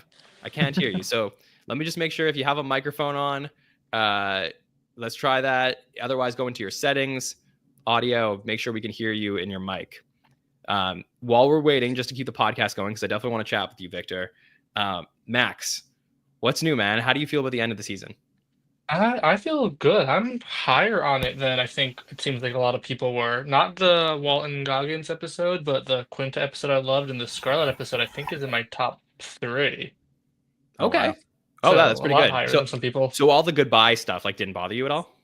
I mean, it did, but maybe it's because I was watching it with my family, which we don't really do a lot anymore. But I don't know. I enjoyed it a lot. Okay, that's fair. I mean, watching with other people, I have to say, always helps with these, watching the episode and how you feel about it. Victor, do we have you now? Hello? Yes. Hey. I think we can. Hello? I think we got you, Victor. Hey, everybody. Finally. So- I know probably So what good they to were meet you. saying. Welcome to the show. Victor, you are freezing for us a little My bit, so thumbs. I just want to make sure we can hear you. Oh, it's Keaton. So, Victor, maybe turn off the camera. Maybe that'll be easier to hear you, just in case. We could try that. Just if the Wi-Fi situation isn't great, because I just want to make sure we get a chance to properly hear you. If not drop out, come back in. That's fine. We'll talk to Max for a few minutes, but we're definitely going to give you your time on the show. Okay. So no stress. Max, is there anything you want to talk about? Anything you want to ask us? About the ratings being the highest in 3 years. Do we think that this is going to be like, do we think there's an upwards trend for SNL, especially tapping in finally to that Gen Z market? Do we think this is going to continue, or do we think this was more of a reflection of the election year more than anything else? What do you think, Sammy?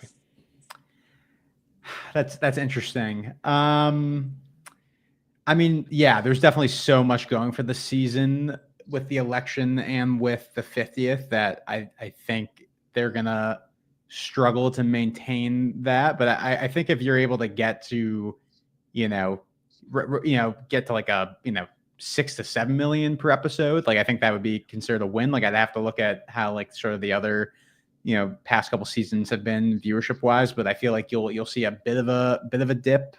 But if you maintain 80 or 90%, like I think that's kind of a win if you're not going to have the election and things like that, especially if you're also going to lose some stars as well if there's some cast turnover. Yeah, I will say there was a significant dip in the TV ratings from season 47 onwards. So up until season 46, there was at least like averaging 6.5 million people watching that day or the next day. Now we're down to like in the 4s over the last few years. So like you can see like the trend over time. Whereas if you go back, obviously 10 or 20 years, you have people like 10, 12 million people watching the show within 24 hours. So it's definitely interesting. Victor, do we have you now?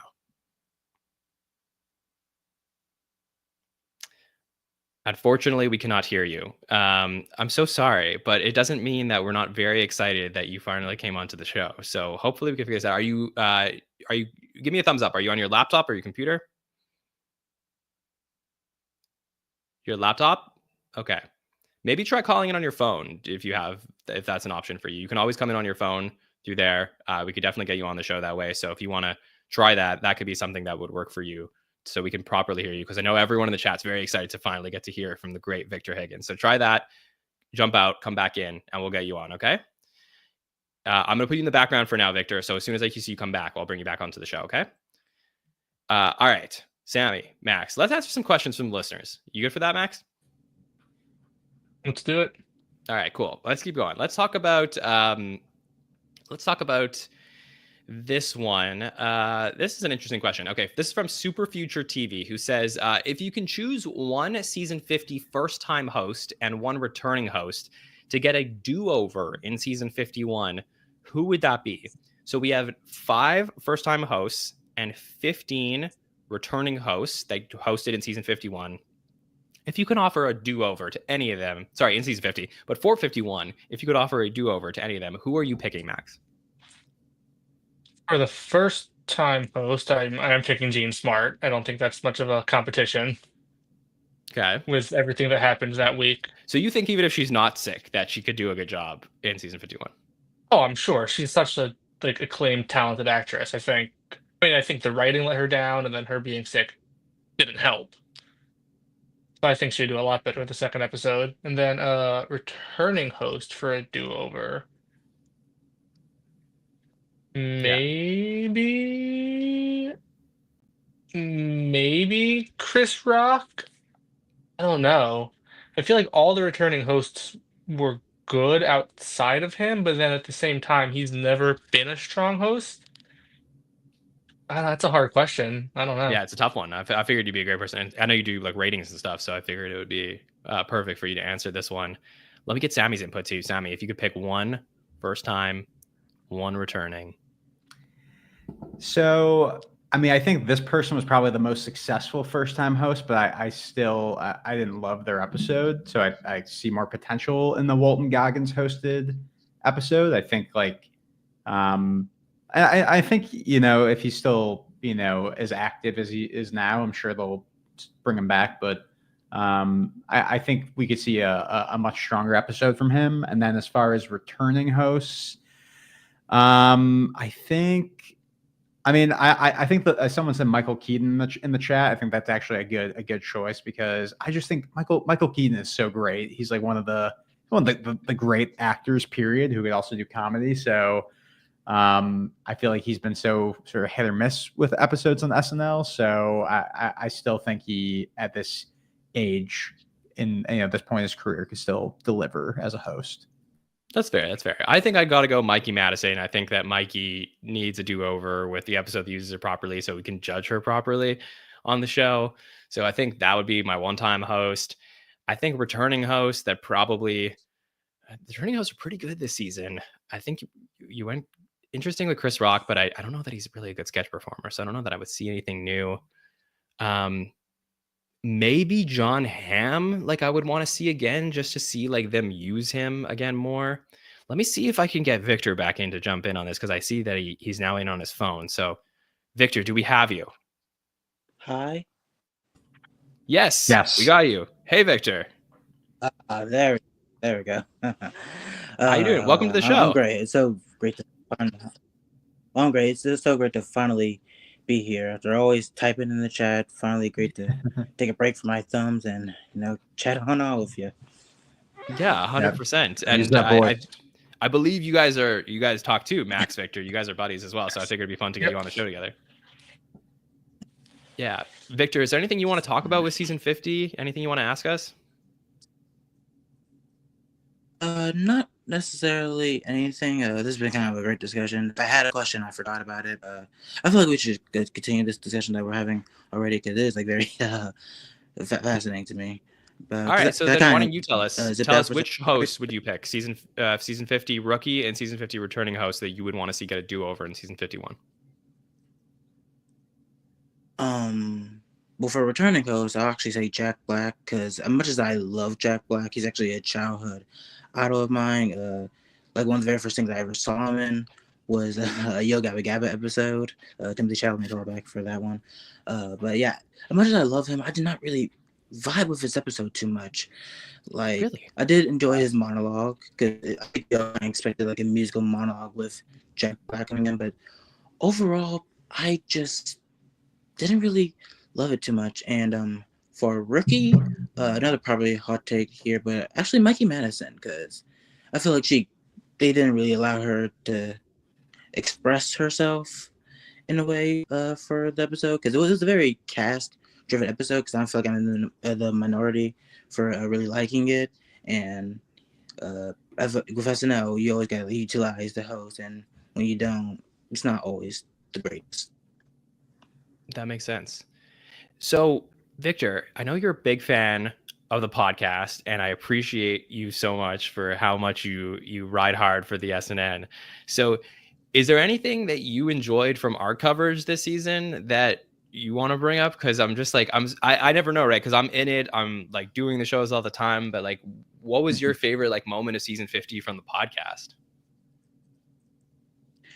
Well, based on the podcast, I just love everything that you guys have been doing for years. The hot take shows, the by the numbers, the round tables. Like, I actually am constantly kind of every once in a while like rewatch the Morgan Wallen discussion you guys have, because even though I agree with Did it age well? how TJ felt on it, it aged perfectly. Don't worry. But even though I agree with how TJ viewed it, how like I personally didn't think it was a big deal. Like the points like you've made, and Kirsten and Nicole, who I'm so glad you guys have had back, by the way, like they're very fascinating.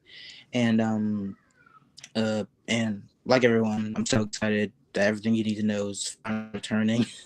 Cool. And I know you're probably happy that they're coming back, so you can finally stop hearing those. Oh man, why are they coming back? They're coming back. Yes, they're not annoying at all. So don't worry. Keep asking, Okay. guys. So yeah, we do have an answer now. So if you listen, you get rewarded for watching the feedback show to find out when SNL, it was season 21, everything you need to know is coming back. All right. So I have a question for both of you, Max and Victor.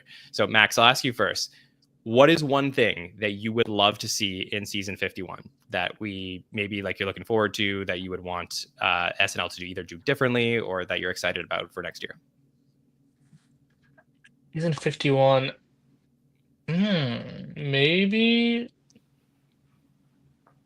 Maybe experimenting more with different cast duos, because I feel like the way the show kind of writes its sketches, we always see Heidi and Mikey. We always see we see a lot of Keaton and Marcello. We see occasional like other duos, but you never see a duo of someone like James Austin Johnson with Jane.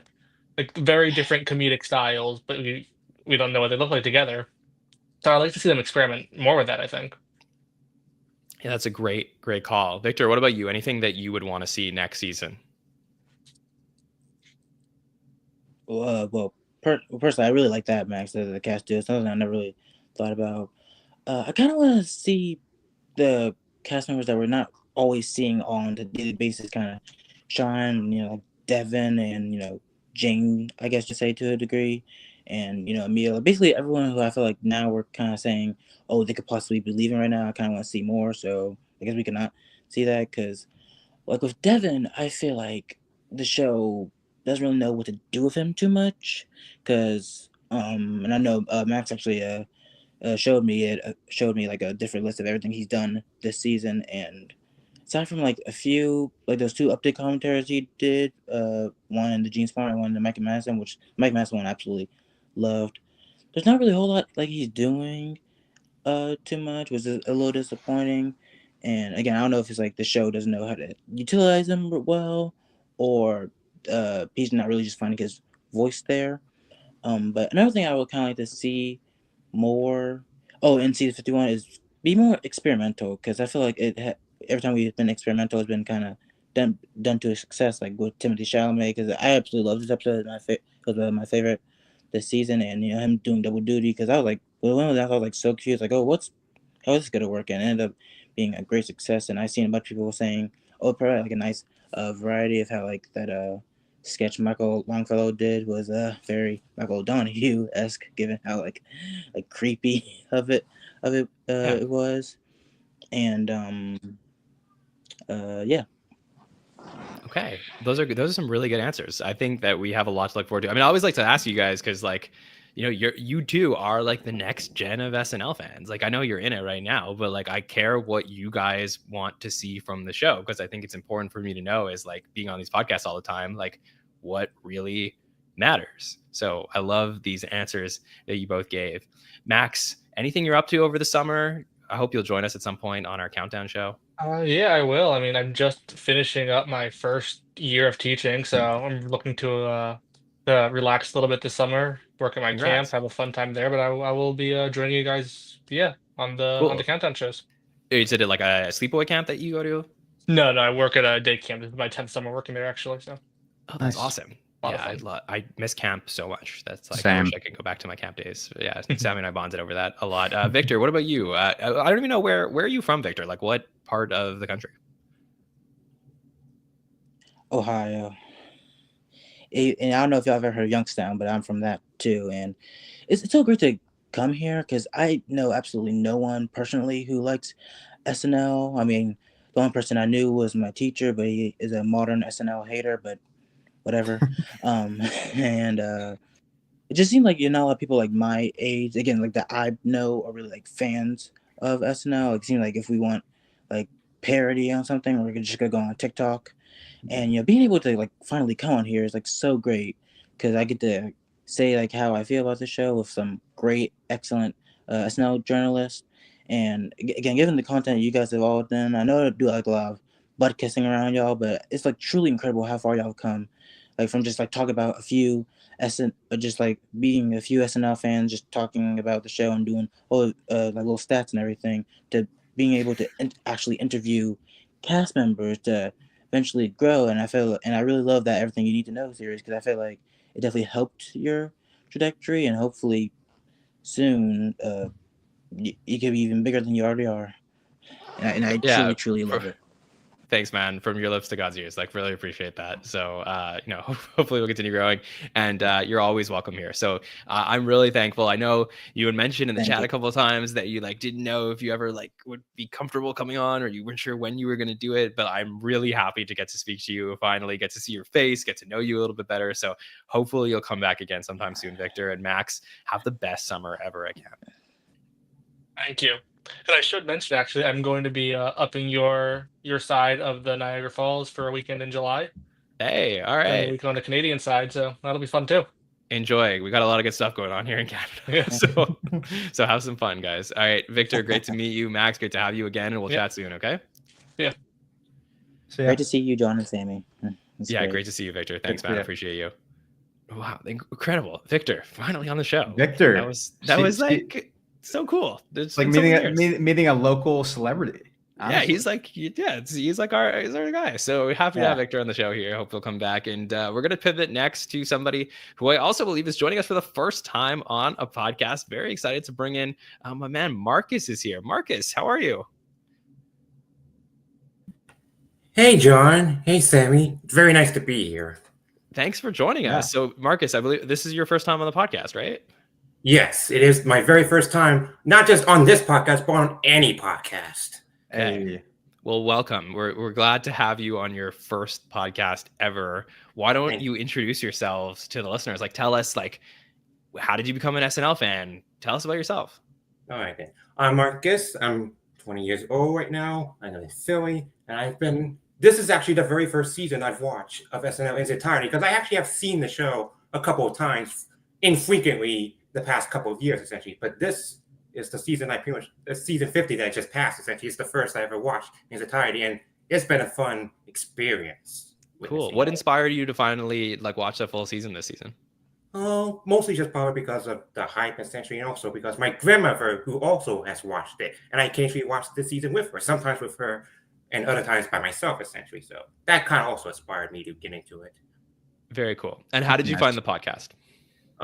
Pretty much just by searching up stuff, essentially. Awesome. Read about the Everything You Need to Know About SNL series. Glad that's coming back soon. Coming back. coming back essentially. And around the same time when the season started, that's when I started watching every single week. I've never missed a week this season anyway of the podcast, and I just want to congratulate the hard work you put into this podcast.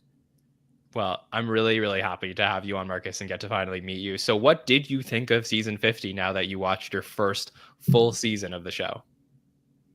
Overall, I say I was pretty much, on the most part, I feel pretty happy about experiencing it all, essentially me. There were some episodes I pitched in a recap about, but as a whole, especially the special, it was a fun time. It was a fun experience getting into the season as a whole. That's great. And is there anything you wanted to ask Sammy or I about the season? Let's just say that I do have a hypothetical question, actually. Okay. If Lauren does decide to leave eventually, who would you think that would be a great film replacement if SNL does continue on without him? Sammy, have you ever answered this question before? I don't know if I have on mic. I don't know if I've given my professional endorsement. I think the person who I'd most want to see do it is Seth Meyers, just because, you know, he was the head writer during my favorite era of the show. He's still in the building. He's still producing live television on a daily basis, as opposed, you know, SNL's a weekly basis. So not too dissimilar, but I feel like, and we get a little hint of that in the finale, I kind of feel like it's looking like Jost is going to try to stay at the show until he can take that spot is the vibe I'm getting now. Yeah. Yeah, it's interesting, Marcus, because I feel like at the start of our podcasting journey, I was pretty sure that, like, when you looked at those lists, if Steve Higgins' name wasn't on it, then you didn't really know. You didn't know, right? You weren't in it. Yeah. And I do feel now, a few years later, that, like, as Lauren gets older, as Steve gets older, like, I don't know that, like, the producers at the show, there's, like, a clear succession plan. Rather, I do wonder if it's going to be some sort of committee that will take over the show. And that sounds like super lame when you just say it, but, like, it is more fun that we have, like, one person to blame for everything that goes wrong with the show. But I do think that it's possible that, like, some of the greats of SNL past come together to help produce this show.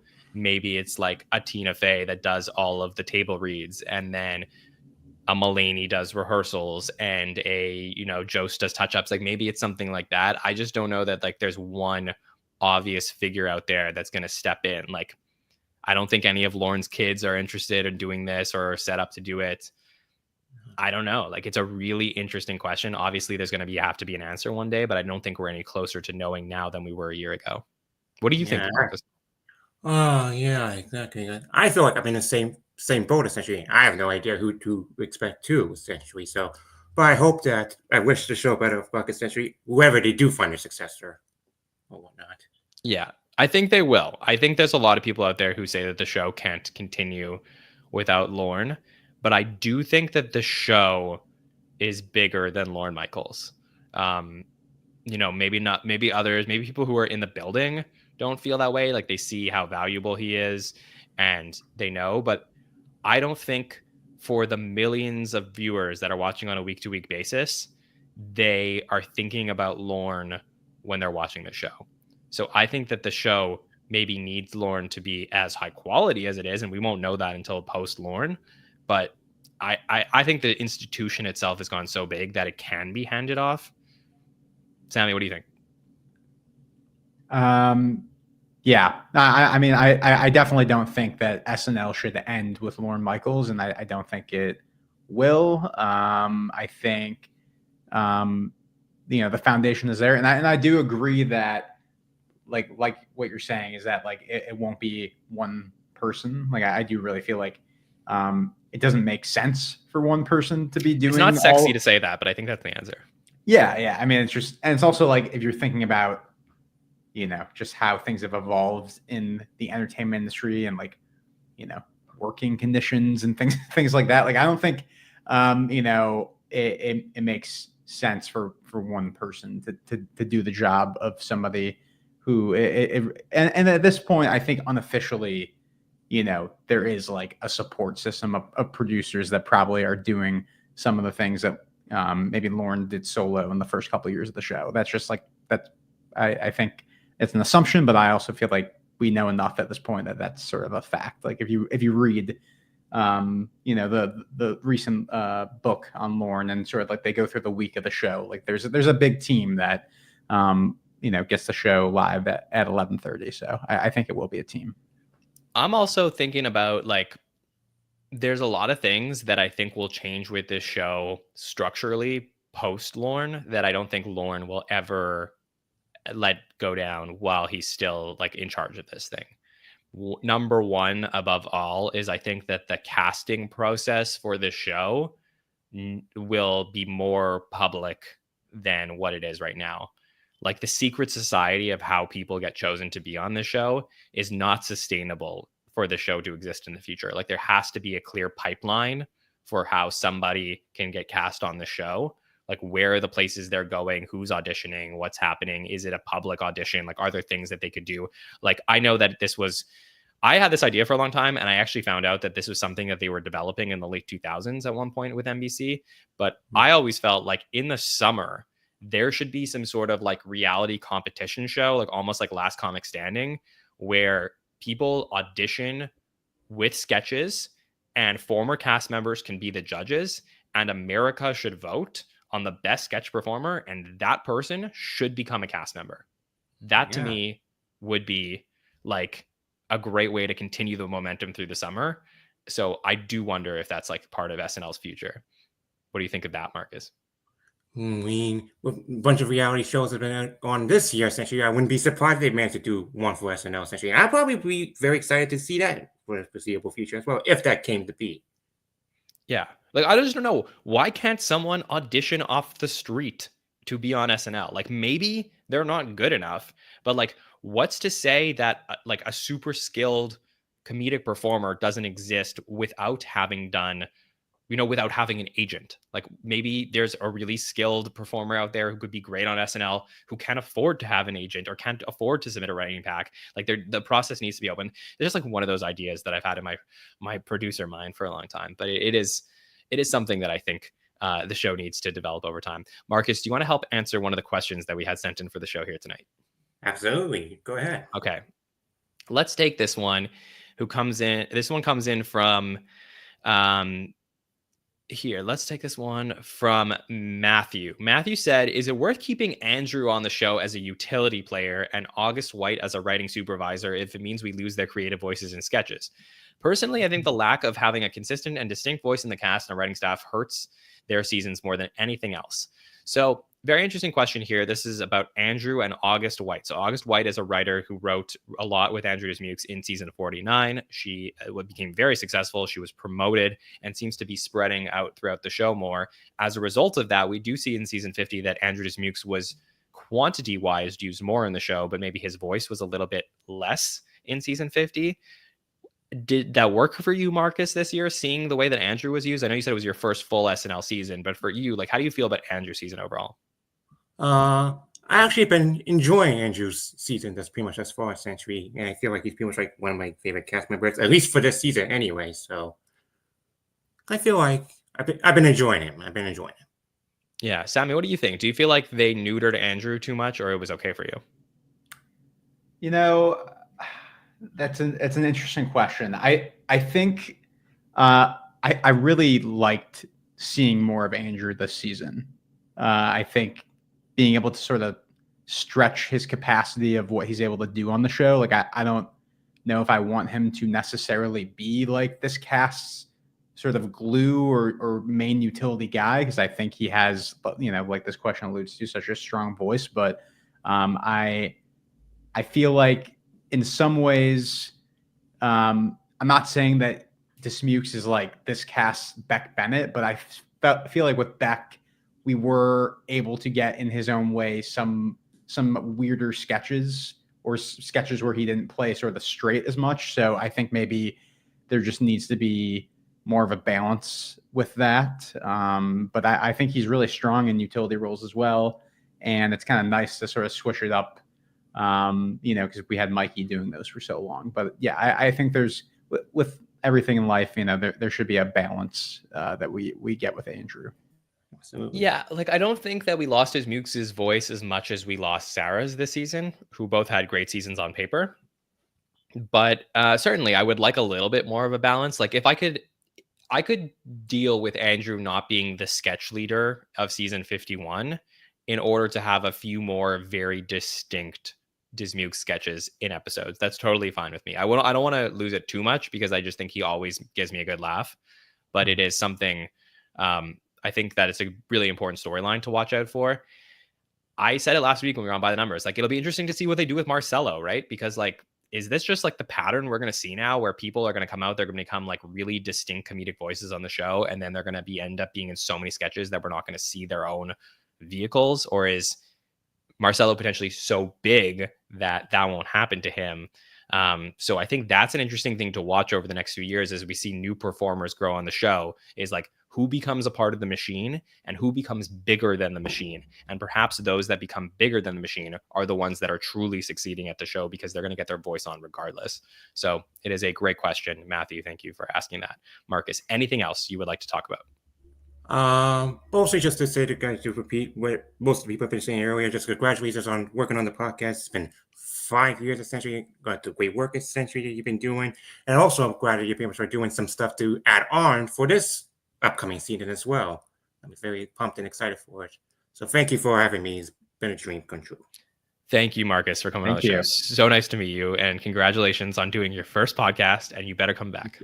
Oh yeah, I will. And I definitely won't make any mistake on saying anything that will get me banned from it. Did you say something that got you banned? I don't think you said anything. I think you were great. And then in future wise after. Oh, in the future. Okay. All right. Yeah, Well, we're gonna keep you in check. So we're gonna make sure that you don't say anything. Cool. So chat, show Marcus some love. He did great here tonight. So appreciate you, man. Thank you for joining us. Thank you. All right. Sammy, let's keep this show rolling along. Let's bring in another one of our friends. Let's bring in Matt into the show here. Matt, how are you? Hey, John, Sammy, can you hear me? We can hear you great. Okay, thanks great. For joining the so show here tonight. yeah, Matt, thanks. Is this your first time on the show here too? First time on the show. Yeah, I think it's my first time on any real podcast. But been a fan of the channel for a long time. Joined the Patreon a few weeks ago. Really great. There's a lot of great stuff on there. So yeah, thanks for having me. This is really crazy. But thanks for offering this. It's great. Of course. Welcome. Dude, really happy to talk to you on the show. It's so great to meet you. So why don't you tell us, like, how did you become an SNL fan? Like, what's your origin story and how did you get to the podcast? Oh gosh. Well, I mean, I'm a stats nerd myself. Cool. The name Urban Shocker alone, like I should probably introduce that name because he's a real guy. He was a real person. He was, as you can see behind me, I have a bunch of sports memorabilia around. Love it. I'm a big Yankees fan. So back in the 1920s, they actually had a pitcher named Urban Shocker. That was his real name. And so he was, I heard that name when I was a kid, loved the name, found out more about him as I went along, and he's a very smart pitcher, used a spitball, even though it wasn't legal at the time, never had a losing record in his entire career. And so, I like the name. I'm like, any fantasy baseball league that I'm in, I'm going to be the Urban Shockers because I like the name. And so then when I got on socials, I'm like, oh, well, I'll use that. That sounds good. So that's what I am on YouTube and Instagram and Blue Sky and all that other stuff. So it kind of worked along with that. So I'm a big baseball fan myself. I don't know if you do that, but I can see the Cubs. I can see the Cubs stuff behind you. I don't know. You're not a Blue Jays fan. You're not Toronto. You're in Montreal. Are you Montreal? I'm in Montreal. Yeah, I was a Montreal Expos fan. It was like my dad took me to Expos games when I was like 3 years old. We were going we would go to like 50 games a year. I mean, Matt, they were so bad. The tickets were like $5 a game. So it was like, well, that's why they moved eventually. I mean, that's so they moved to Washington. I know. I tried doing it for a year. I couldn't do it, but we got the Cubs on WGN up here in Montreal, and that's how I became a Cubs fan. I have my Expos hat here someplace, so it is around. But yeah, so for SNL, you want to hear an interesting story? So I don't know if I've ever told this in the podcast before, but when I was 10 years old, the Montreal Expos left Montreal. I was very upset. I was, talking to my dad about it. And we had been at an event and there was a dog tag machine there at the event. And my dad made me a dog tag that says, "Let's go Expos" on it. and I've been wearing it ever since. So if you've ever wondered what I've been wearing on the podcast, it's like a little bit of a good luck charm from my dad. That's from all great. those I should have worn conversations. I should have worn the Expos hat here. Next time. Yeah. Sorry, please Damn. continue. Tell us your No, SNL. I thought you fought for the Canadian Army. That yeah, well, not as noble. Actually, but, I have a watch that supposedly is from like the Canadian Air Force or something like that. That's the very cool. the bombardier of the Air Force. Anyway, so I'm older than both of you. So I probably started watching SNL in the mid to late 80s. So the Dana Carvey, Phil Hartman era, watching that show and growing up with that. And watched some of the episodes on like Comedy Central and the 70s stuff and the 80s stuff. So I saw your interview with Tim Kazurinsky, and I remember him from the early 80s stuff, which I wasn't around really to see that. I wasn't that old to see that, but some like late 80s stuff, all of that kind of is where I started watching SNL, and kind of just evolved from there. And it's I'd say one of my favorite shows is probably definitely top 5 of shows that I probably have watched over the years. So yeah. And I'm sure you can relate to me. I mean, like, you're such a fan of sports and watching SNL. Like, there is that connection for you as well. It is, and this channel specifically, marrying the stats with the show itself, that's right up my alley. Like, I have a math degree. I do data analysis for a health insurance company. Like, that's kind of my job, is doing lots of stats and math stuff. So, like, to me, this is just like this is perfect for me. That's awesome. And we'll definitely have to get you on one of these shows with Mike one day. I'm sure you guys will bond for sure. That'd be great. Matt, what did you think of the season 50 overall? I think good. I think it was decent. I'd say B minus. I'd say the best thing that happened in the year was the 50th concert, the 50th anniversary concert. I think it was the best thing they did. I think the second best thing they did was the SNL Music Questlove documentary, which was fantastic. Even the first 6 minutes of that, where he kind of put all the DJ stuff in there. He should win Emmys for that. It was fantastic. I think he will. And I think he will too. And then the third best thing they did was the 50th anniversary show, which should tell you everything you need to know about the season itself, because those are 3 non-show things. All of that, it was not the 20 shows of the actual season, which was good. There were some decent shows there. The Jack Black show I thought was really good. The Bargatze show was good. Lady Gaga and Grande, Ariana Grande were good shows. I think they missed some opportunities. I think I'll kind of go into that. Like, they kind of missed a little bit of an opportunity to really make it a great season. And I think week 1 is where it really could have started. They had, I think, the perfect person to host the show in the building in week 1. She actually announced the second song for Jelly Roll, and that's Hannah Einbinder. Hannah Einbinder, comedic actress, a stand-up comic, co-star of Hacks, very popular show, Emmy nominated, and crucially, the daughter of Lorraine Newman. So you could have put out a press release. It would have written itself that said, here we are, a young actress who's going to take our show forward in the 50th season and who has a literal link to day 1 of Saturday Night Live. And instead, and you could have paired her with like a musical guest that would have been a little bit more known, because maybe people don't really know Hannah all that well. Instead, they went with Jean Smart, which, no offense to Jean Smart, she's a TV legend. She's been around forever. I think Designing Women was in the mid 80s. Just Delta good. Burke already hosted from that show. That's true. Fine, okay, but she's not going to move the needle. She's not going to basically get people to watch her show. Whereas if you had Hannah hosting, the rumor mill would have been going crazy of, is Lorraine Newman going to be cameoing? Is Jane Curtin coming back? Are they going to have the actual cast do an episode a sketch where they actually are the first season cast and doing like a first season cast update of things, whatever they can do? It's the unpredictability that they would have had with her hosting. So that the choice of having Jean there, and then she got sick, it was a bad choice and bad luck on top of it. It didn't start the season very well, I think. So that it's such a good point. And preach, Matt, because like I really think that this would have been an amazing call, and it feels like the right thing to do for the fans. It is possible she didn't want to do it, so we always I didn't know if she didn't ask for it, right? We do. There's one thing we do know for the premiere, which is that Jean Smart was not their first choice to host the premiere. It was Blake Lively So whether, Okay. I mean, maybe there was somebody before Blake, but at least we know that Blake was asked to host the show before Gene Smart. And because of everything that went down with the movie and the lawsuit and all of that stuff, like it was in the lawsuit that says like I was forced to like recuse myself from hosting Saturday Night Live. Really? So yeah, so that is out there, and that's public knowledge that Blake Lively was asked to host the premiere. She had only hosted once previously in season 35. That's the famous potato chip episode. So I do think like alternate universe, like that would have been interesting. But of course they go with Jean Smart because of like her Emmy wins, and maybe she was like, sort of riding on this high.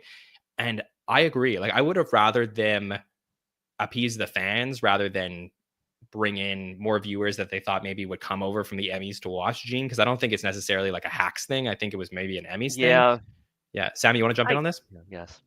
Yeah, well, first off, Matt, I love that you're coming into the show with hot takes. I love this take. I just watched the finale of Hacks. Great show. I think Hannah Einbinder is so funny, and I do wonder, kind of going back to it being an Emmys thing, like Jean Smart, she won the Emmy. I think Hacks won Best Comedy. I do wonder maybe if Hannah Einbinder wins Best Supporting Actress. Maybe, she gets her name out there more, and maybe, that is something that could lead to a hosting gig at SNL. But I also think in general, like if we're really looking at, the last 10, 15 years of the show, like, I've seen some conversation on like the stand-up bookings recently for SNL for hosts, Dave Chappelle, Chris Rock, Bill Burr, Shane Gillis. We haven't had a female stand-up host SNL in so long. Is Sarah Silverman the last one? And in general, no, Amy Schumer. Amy Schumer. You call her a stand-up? She considered a stand-up? I think so. Yeah. That's an interesting point. I mean, I guess she has done stand-up. She's a stand-up. Yeah, but I do feel like that the show it has been lacking in that. So I think that is something that would have been a great choice. And I would. Yeah, your point stands, which is that like they don't dive into the stand-up women as much as they do with stand-up men. And I think personally, like I want to put a vote out for Taylor Tomlinson. Like if she's not going to be hosting now, she can midnight. Now she can. So I think that she would be like a really solid pick for season 51 as a stand-up host. So that'll be interesting. I definitely think that's something that they could do more of. Matt, do you have a question? Sorry. I wanted to shout out one more female stand-up. If you guys have been watching Mulaney's Netflix show, Robbie Hoffman was on with Andy Samberg a couple weeks ago, and she killed it. So she was on Mulaney's show. I don't know if you saw her on Mulaney's show. She was unhinged on that show. Fantastic. So she's really good too. Yeah, putting that out there. That's a great call. So well, we were definitely interesting. Again, season 51, probably the first normal season we've had in a while. So can't wait to see how that one goes down. Matt, is there any questions that you have? I know you said you've been listening to the podcast all season long. Anything you wanted to ask Sammy or I? So I had a couple of questions, just quick. One is this the year with the oldest average age of hosts? I don't know if you. I believe we did do a stat on that at some point. I'm not sure if Ellis is in the chat, who maybe would know that offhand. If not, I'll send him a text. But I think so. I'm pretty sure, because I know like we were looking into this at least in the fall, and it was like insanely high. So the answer is probably. Okay. And then the other question I had was, so I know you when you do the by the number show, it was a really good it's a really big ensemble year that basically there was no real true star of the show this year. So my question is, how many of the current cast can you see coming back to host the show in the future, 5-10 years from now? Because there are some seasons where you have 5 or 6 people from that season come back to host at some point. And I don't know how many there would be from this year who you would say are definitely, you think could come back to host at a later date. Well, I think the no-brainers are Keenan, Marcelo, and Bowen. I think those are the 3 that I would say like are for sure. Like people definitely like it's the thing I sort of talked about. We once did a countdown of the greatest cast members of all time, Matt. And one of the things I talked about, like that I think makes a great cast member, is having a distinct brand on the show that we could say like this person is the archetype for this type of comedy. And I don't know that everyone on the show, everyone else as a cast member, the other 14 I didn't mention, have that unique enough brand that I would say is a no-brainer. Obviously, if like Heidi or Mikey have these like really big projects to promote, I think that's an interesting choice. Obviously, Sarah didn't show it this season, but has that unique brand. I got to go those three. I mean, Sammy, I can't think of others that would be like for sure. Yeah, I think this is a great question too, because I was thinking about something similar earlier. Is I'm watching through season 22 from 96, 97, and there was like that great run of Phil Hartman and Dana Carvey, Chris Rock, Martin Short, like a bunch of people hosting. And I do wonder if just the way that the show books hosts these days, if it has become a lot more tied. I mean, it's always been tied to, publicity and promoting projects, but I do feel like something we referenced earlier, Dana Carvey coming back to host in 2011, such a random booking.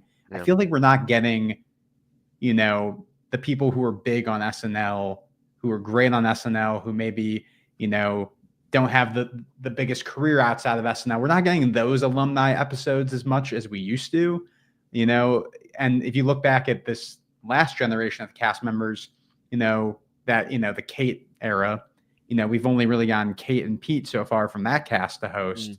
And, you'll have to go all the way back to sort of the Bill Hader cast of, really having a lot of people from a certain era host. So I do feel like a lot of it is just, unfortunately, we're not getting as many of those sort of for the fan alumni episodes as much, unless, you're doing huge projects outside the show. I could see Keaton hosting when he's 90. Maybe, because that's probably when he's going to leave the cast. Yeah, I mean, I think all my predictions went up in flames. I certainly thought like this would be the easiest way for him to like go out. I just don't know that there's like a clean way to do it anymore. But good for him. It'll be interesting to follow what happens there. But to Sammy's point, there is clearly a very large generational gap between all of the third golden era players coming back and hosting, and then Kate and Pete, and I would assume Cecily's going to do it at some point, but I don't know. I mean, I also think that one person that we didn't mention that I should mention is Ego, who I think is like almost there into like she is so talented, and like SNL almost uses her properly. Like she has episodes where she just crushes and then like disappears, and like I just think she could end up being like the biggest thing ever outside the show, and I think that would be enough reason to bring her back, let alone the fact that like SNL has like a pretty bad history with Black women on the show, and she is clearly the greatest Black woman in the history of the show. So like to honor that, I think alone is just like something that I think would be important, as the hope is that the show continues to have a very diverse cast and can continue that legacy. So it'll be something interesting to watch. But Matt, seriously, great questions, great conversation. You did great tonight. Thanks, appreciate it. You and all the gang here are fantastic. I'm a big fan. So thanks for having me. This is great. Of course, don't be a stranger, and we look forward to chatting with you sometime soon. Thanks. Yeah, see you, Matt. All right, Sammy, let's keep going. A lot of fun we're going to have here tonight. We got a couple of guests joining us here. Let's bring in Jared. And who's this guy? This is Apollo. He decided to come say hello. I don't know how talkative he's going to be. Okay. Very cute. We love all animals here on the SNN. So, and congratulations. Is that a Florida Panthers hat that you have on? It is. Yes. Well, congratulations. Okay. They made the finals. I know, you're correct? definitely an Edmonton guy for the next couple of weeks, right? I guess. I mean, like, I'm not really as into hockey as I was when I was younger. So for me, I'm sort of like meh about it. But I guess why not? I mean, I have a lot of family down in Florida, and they're big Panthers fans. So for me, like, I'm kind of indifferent to this whole thing. But good luck. Yeah. Jared, how are you doing otherwise?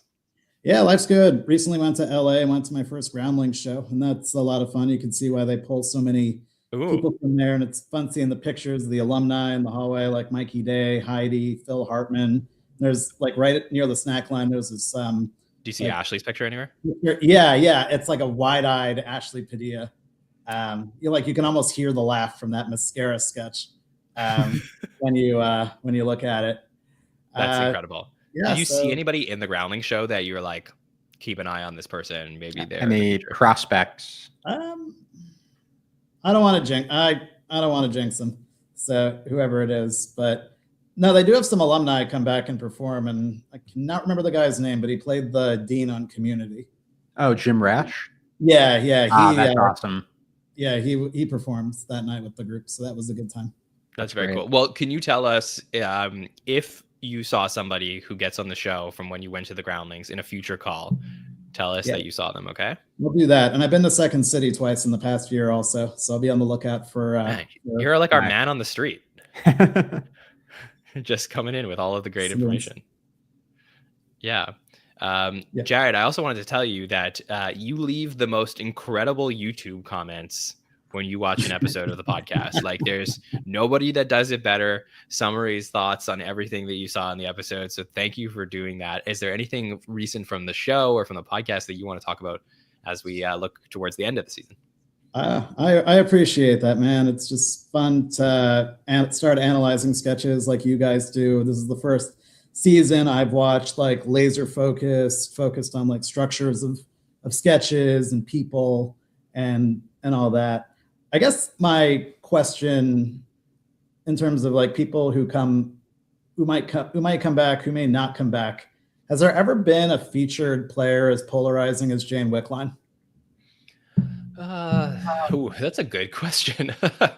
I think it always feels worse in the moment. Like, there's been a lot of people who've been on who we, especially in like the social media age, who we all are like feeling really bad about how little they're getting on the show. When Aristotle was on and we were covering him during season 47, the outcry for Aristotle getting on the show was pretty massive, but I wouldn't say it was as polarizing. I don't know, Sammy, can you think of an example of like any feature player that maybe there was so many people who loved and so many people who hated? Yeah, it's hard to think because it's just so different with social media. Yeah, that changes the game. Yeah, like I'd be curious if there's social media in the 90s, how people would react to certain cast members, but yeah, nothing's coming to mind. So I mean, yeah, it's possible that this is one of the more polarizing people. Yeah, I mean, it also didn't help that, Jared, that like, I mean, call it spade a spade. Like, Chloe Trost did not have a bad season last year. So I agree. That was tough, right? Because with all of the other people who weren't brought back in the last few years, like going back to Lauren Holt and Aristotle, and then Molly and Punky, and there's a few of them. Like, I think you could sort of like see it in the data, and you could see it with your eyes that like they're just not finding their paths on the show. But Chloe felt like a very normal rookie season. Yeah, she was definitely being worked in there. She had a tremendous voice. Was it the Chalamet episode that she had had her solo or something, or like the orphan sketch? Yeah, the little orphan Cassidy. Yeah. It's just like sometimes things happen behind the scenes that we like don't always know about, and like relationships and stuff like that. So there's like, I'm sure there's a lot more to it, but it's just like from the naked eye, it was really tough. So I do think, and I just like, again, Jane Wickline is not responsible for anything that happened with Chloe Trost, but I think that didn't help the situation. No, and I'm curious now that I've watched all the by the numbers shows, I'm curious to see how the data pans out in the off season here. Yeah. Oh, no doubt. Yeah. I mean, and that was really fun last week to go through with Mike and Bill, like every single person's data. And it'll be interesting to see. I mean, Mike basically nailed it last year as far as like who wasn't coming back. So if you want to watch that show, the predictions are in, and we will see what happens. Jared, do you want to help us answer a few more questions that we have from our listeners? Yeah, let's do it. Okay, let's take this one. This is a good one. Okay, this one came in from Snakey on Instagram. Said, thoughts on Bill Murray not hosting? He talked about how much he'd like to and had films out. So that was one that I think like we all had on our board, Sammy, as like this guy probably is going to host the season because he says how much he wants to. And then he had a big moment in the 50th, but nothing on the actual canon show. What do you think about that? I mean, it's been a long time since he hosted, right? Like 25 years. Yeah. I also think you have to acknowledge stuff off the court that he's just had issues, publicly over the last couple of years. Right. You can Google it. So, I think getting big moments at the concert special and in the 50th anniversary special, I think, almost like a consolation prize for him. But yeah, I mean, I think it would have been great to see somebody from that original era of the show get the chance to host. And I think of all the cast members of from that era, he's just, he's the most active. He's still in projects. I think he's in the new Wes Anderson movie. So yeah, but I do just think, the 50th was his opportunity to sort of show that he still got it. Yeah, Jared, what do you think? Yeah. I know you guys were talking a lot about Dana Carvey earlier in the Patron show tonight, and he really doesn't look his age, but he's 70.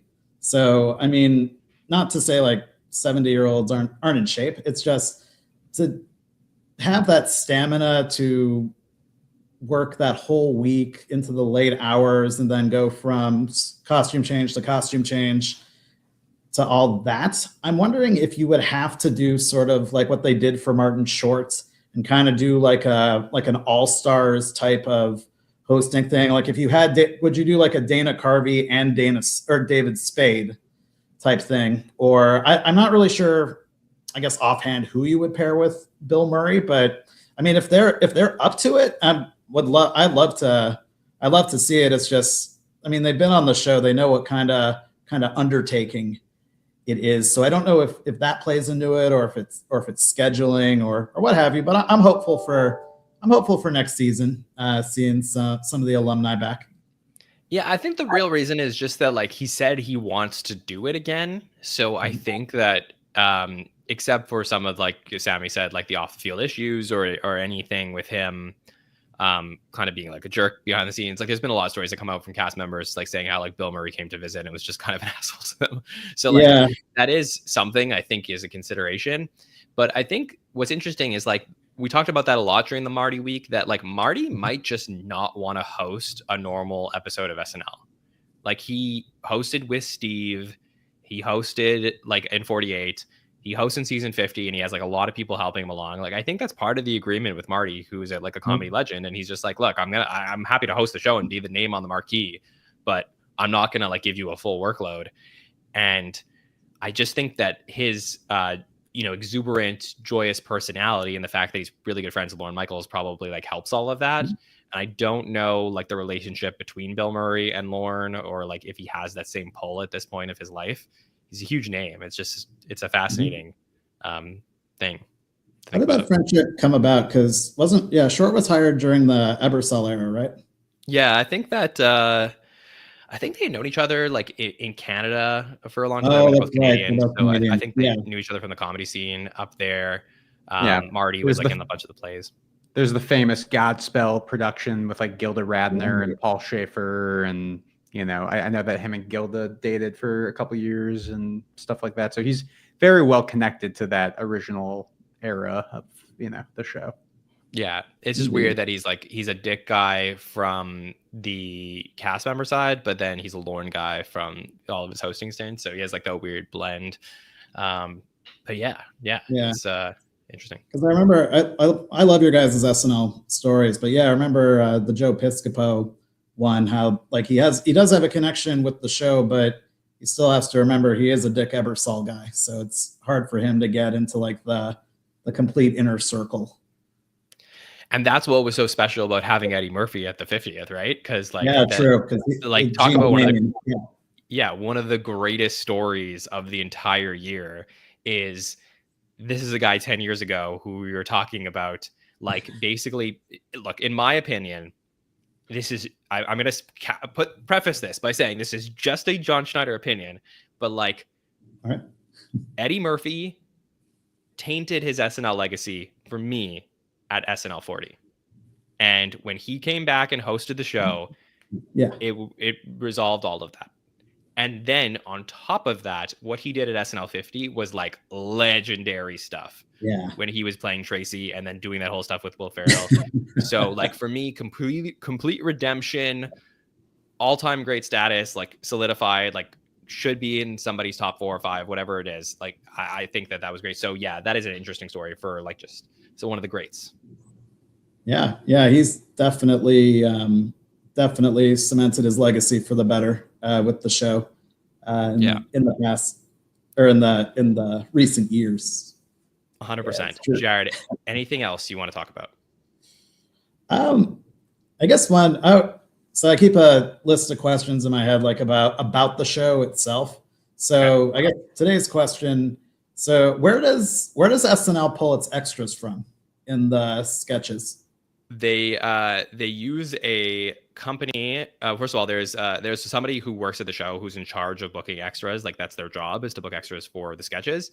And there's a website called Backstage. I think it's just backstage.com, where you can go and you could see all the listings. And that's just not specifically for SNL. It's for like all TV and film production. And if you're local in New York and you work as, I think you might have to have some credentials, but if you can work as an actor, you can see like, okay, they're looking for a tall man in his 30s for pre-tape, must be available for 12 hours on Thursday. And like those come out every single week, and then they book those. They also have some regulars that have popped up in sketches over the years. Like there's some really fun stories of like people who have been in sketches like throughout the decades because they just like, know the casting people and they call them for stuff. Gotcha. Would you have shaved your head and hopped a plane to New York to be in the Bill Burr sketch with all the bald men, if you had seen it? Maybe. I don't know. Yeah, that's a tough one. I've never shaved my head, so that's the part that I think is interesting. I mean, I don't know. That's a tough one, Jared. I don't know how to answer that. So mostly Backstage. Is it crew also, or is it's mostly the or more? That's for the on-camera extras to be in sketches. Yeah. For the crew, I think those are just like hired by the respective departments. Gotcha. Yeah. Cool. Jared, great to talk to you. Hope to catch up with you more over the summer. Hope you'll join us at some point. And thanks again for all your support this season. Heck yes. Thank you guys for producing some great content, and very excited the countdown, the best episodes with you guys. It's going to be fun. I appreciate you, Jared. All right. We'll chat soon. All right. See ya. All right. Going to bring in a duo next of great podcasters. So first up, let's bring in my man Ajax is here. Ajax, what's up? Hey, how's it going, John? How's it going, Sammy? Great to have you on the show. I'm going to bring in another amazing SNL podcaster to join us for this conversation. Let's bring in my man, Casey Killingsworth is here. Casey, what's up? Hey, good to talk to you, John, and you, Sammy, again. Can you guys hear me? Yeah, I can hear you good. You sound great. And good to meet you, Ajax. You too, Casey. You look familiar. I think I know where I know you from, but yeah, me too. Sorry, Dej couldn't be here tonight, but I'm glad to be on the last Patron Feedback Show of season 50. Yeah, well, we got Dej earlier, Casey. Actually, so we put her on with Shari, so we swapped co-hosts a little bit. But I just wanted to get you on with somebody else. It's always fun to mix it up a little bit. Yeah. Oh, I guess she's promoting her other new podcast, which I wish her luck. Cheating on you. Isn't the Well, we've worked things out, so. But it's good to be here. Let's get to it. Yeah, 100%. Okay, well, Ajax, I'm gonna start with you. How is the wrap up of season 50 for you? I think 50 was more of like a middle of the road. If you take away the specials, the anniversary show, and the concert, I think it was kind of mid.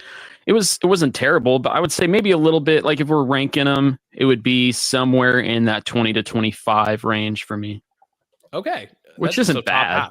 Top half. Top half, but lower top. Okay. Well, let me ask you, Casey, is season 50 a top half season in SNL history?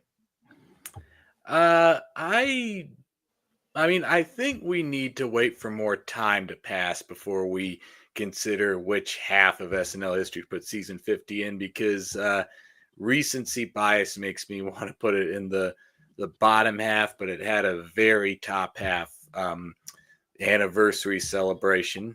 A lot of the episodes would be in the bottom half.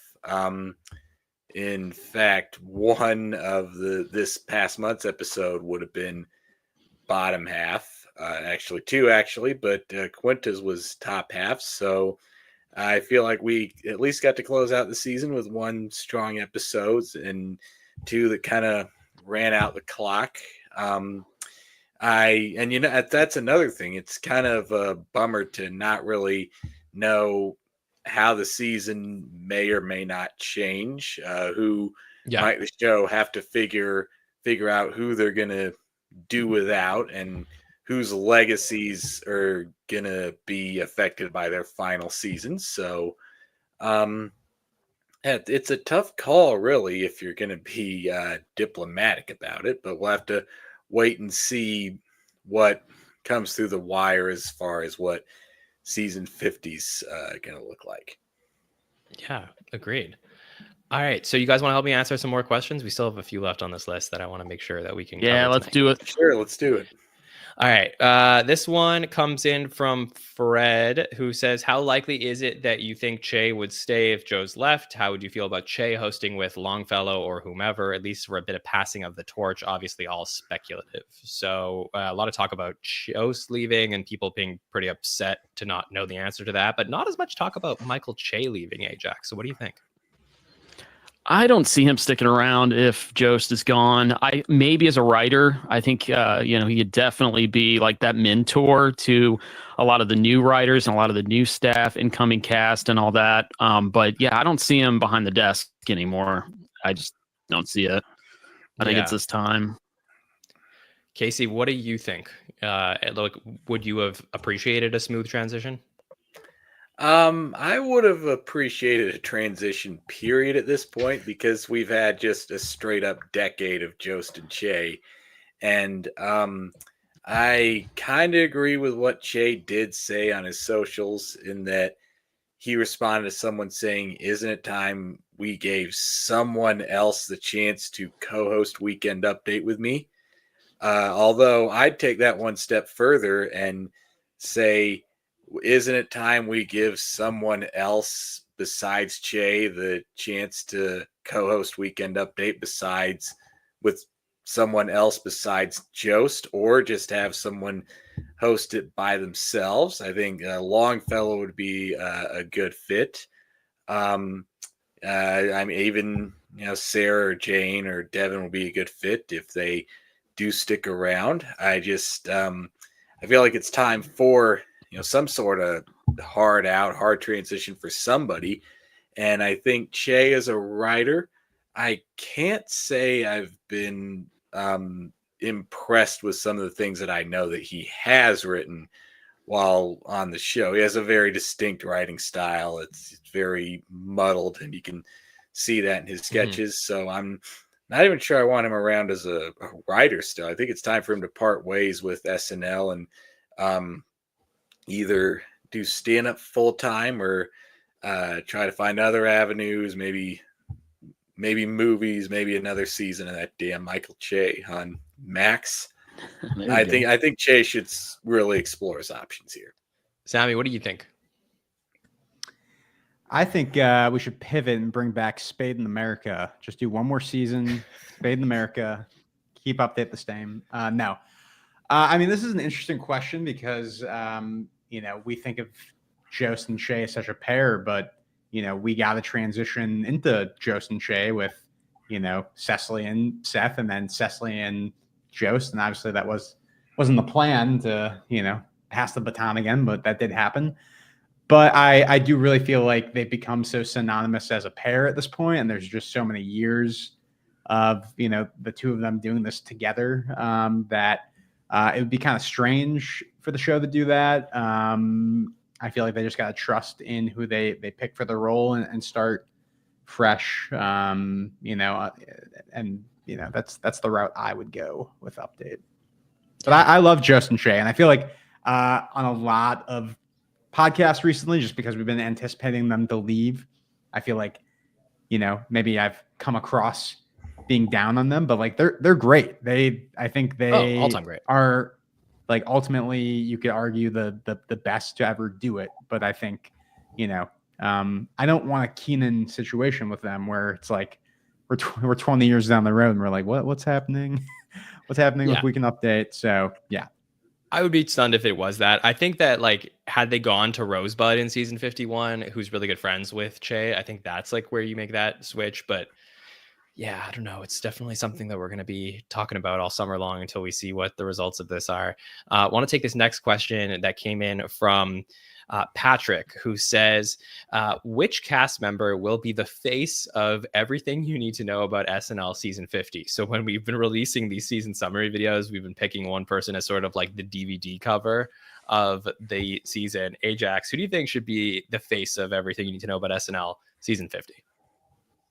Well, there's who it's actually going to be, and then who I'd want it to be. Who I'd want it to be would be Ego, but who it's actually going to be is Marcelo. I mean, Marcelo takes the cake this season with all the characters and pretty much everything that he's in becomes a hit, becomes a viral sensation. Not just Domingo, but I mean, he's already a star, and his star is just going to continue to rise. So it's Marcelo is the answer. All right, Casey, you agree? Yeah, I agree. It would have to be Marcelo because he really came into his own. I was going to say, besides Marcelo, there could be Longfellow, but Longfellow seems more like he would be the face of season 48. Sarah Sherman seems like she would be the face of 49. JHA would probably be maybe. I mean, Heidi would probably be 47. Because she had a really good breakout year. I mean, maybe JHA could be either 49 or 50. But yeah, it'd probably have to be Marcelo because thinking this through, it's hard to place who had their breakout moments in what season really recently. So only time will tell, even if it's just a summer's worth of time. Do you want to guess who we put on the cover for 21? I'm gonna take a wild stab in the dark and say Will Ferrell, and it's just a hunch.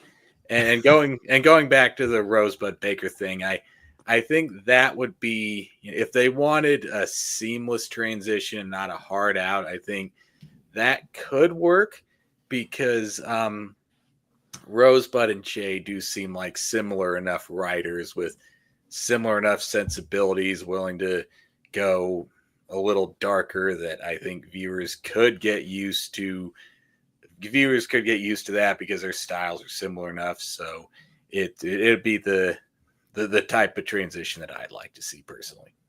Yeah. Let's take this one more question here. I think this one is interesting. It's a little bit early to have these discussions, but it certainly will be a part of the next season of podcasting that we do. This one comes from @Natho B. Smith, who says, what does SNL UK need to do to be successful? So I know you're both connoisseurs of SNL, but as the very early production starts to develop about SNL UK, and you never know who from the show might be listening right now, any advice for the producers of SNL UK, Ajax?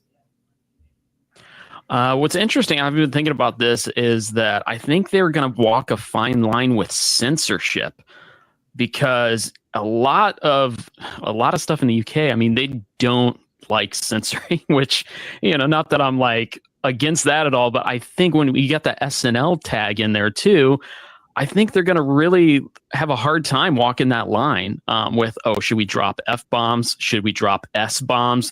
What kind of bombs should we be dropping?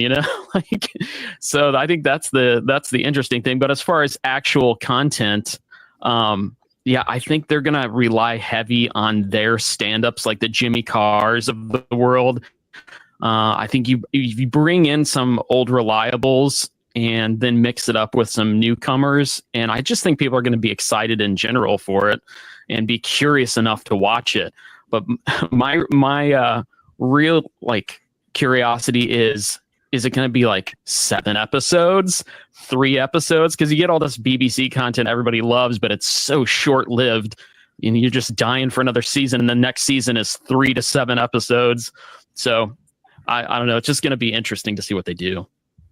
I believe we have an answer for that, at least to start. Sammy, I don't know if you read that anywhere, but I think that we had like at least a 6-episode order to start, maybe 9 episodes, something. I'll double check. If someone in chat can look it up for me. It's got to be an odd number, right? they're always throwing out odd numbers of episodes and their stuff. There was like a limited episode number order. I mean, I think that happens with most shows to like see how it goes. But yeah, Casey, what about you? Any advice you give to the producers of SNL UK as they're starting to plan the series? I mean, I'd tell them to just make it your own and make it a unique show to, you know, what's going on in British culture and British politics and just British life right now. I mean, just know your audience and you'll do well, and don't be too concerned with comparing yourselves to our SNL here in the States, because again, it's like Joel Hodgson said about Mystery Science Theater. It doesn't matter. It doesn't matter so much that it shouldn't matter so much that people are watching as much as the right people are finding it and watching it, because you know, it could be, you know, a big hit in the UK and maybe like a cult hit here in the States, which is what a lot of British stuff people have heard of here anyway. And just make it your own show, make it unique to your own culture and your own identity. And, you know, eventually, you know, anyone can find anything online. People in the States will find it, and maybe our own Andrew Dick will find it somehow, or people send it to him and it'll be in his Twitch streams. I have a feeling we'll have access to it, so not to worry about that. I mean, whether Andrew has it or we do, I think that there'll be a lot of coverage of SNL UK. Sam, you want to jump in on something? I was going to say, you know, as the professionals here on SNL Stats, what happens when Eric Idle hosts SNL UK? He's not a 5-timer, but he's hosted SNL 5 times. What do we do? It's not the same show, unfortunately. It's a spinoff, but it's not the same show. All the stats start at 0. We start fresh. Just because you play in like the Japanese baseball league and hit a home run doesn't mean it counts in the MLB. Like, it is a different show. Ichiro, I feel, come on, he beat Ro's record, I right? this is a totally different situation, but you know, SNL at Home, you can almost argue, was a spin-off of SNL for 3 episodes. I guess you could squint and see that, but it still aired at 11:30 on NBC. It was entirely pre-taped, so that is like a little bit of a different format, but it still aired within the constrictions of like an SNL episode. I think there's like a few very key qualifying factors that make SNL in existence. And again, if the whole concept of the show at its start was we were going to take a bunch of ideas and narrow them down all week till we get the best stuff on air, then we have to stick with that with regards to evaluating them. Otherwise, the stats are completely meaningless at that point. So, and I'm just causing controversy, you know. I'm just trying to get putting water on your fire that you're building. So, and speaking of, someone mentioned Ichiro Suzuki and Japanese baseball, so that speaking of Asian nations, there was a South Korean version of SNL that made a brief splash online, even here, about. I think there still is. Yeah, it's still happening. Yeah, I mean, people found out about it like a decade ago, I want to say, and it was a minor hit, and I did get to see some of it, and I could tell it was their own unique take on SNL, unique to their culture and their sensibilities, and I think that's what the SNL UK should aim for, because there is a charm in, you know, finding some piece of international comedy and trying to at least decipher what they thought made it funny to their audience, as you're seeing it and trying to decode it for the first time. Yeah, that makes sense. Ajax, anything else you want us to talk about here tonight? Thanks so much for joining the show, and the last couple of times it's been great to talk to you all season. Oh, you're welcome. I love it. And Casey answered that question way better than I did. I was just spewing out some you did great too. Stuff that was out of my mind. But no, one idea I've been working on. I'm like, why can't this be a thing? So, you know, Seth Meyers' show, the late night show, he had Second Chance Theater, which I love. I think there's been like 14 of them. Do you think there's ever a chance we get a half an hour show, like maybe on Peacock or something, where all the old cast members come back and do their rejected sketches? How great would that be? What do you think? And should that happen? Should that be a thing? I think it's a post-Lorne world for that to happen. I think, first of all, there's a lot of stand-up or comedy shows like around the States, like that you'd go to in person that feature former SNL cast members or writers, and they do exactly that. The question is like, does NBC and Peacock endorse it and then air it on their airwaves or, streaming services? And I think that the answer to that question is just like, I can't see that happening right now in the Lorne world. But it is interesting, right? Like they did do something I think pretty unique a few weeks ago with their cut content, that they released it first on Peacock a day before they released it on YouTube. And I thought that was interesting. Now, I don't know why they did it that way, because to me, if you're going to put it on Peacock and then keep it there exclusively, it would actually be the first SNL sketches to ever be put behind a paywall, like permanently and left there. So you'd have to pay for it. But I don't know. I think they're still experimenting. The future of the show is always in flux. And I think that those options certainly could happen. I just can't imagine it without Lorne, to be honest. I'd just be glad if they're putting out your random cut for dress sketches, I'd just be glad they're putting that out anywhere, whether it's on YouTube or Peacock and not even with any real setup, because, I don't really care if they, give commentary on it after, but just the fun of that is more just finding a sketch that never made it to air and then just trying to figure out why did they think this was funny in the first place. But or if it was a show on Peacock with all the necessary setups and rigmarole, I'd be fine with that too. Any glimpse into a part of SNL's history that we haven't seen or heard of, something just seeing the light of day for the first time, I'd be excited for that too. Yeah, me too. I totally agree. Sure.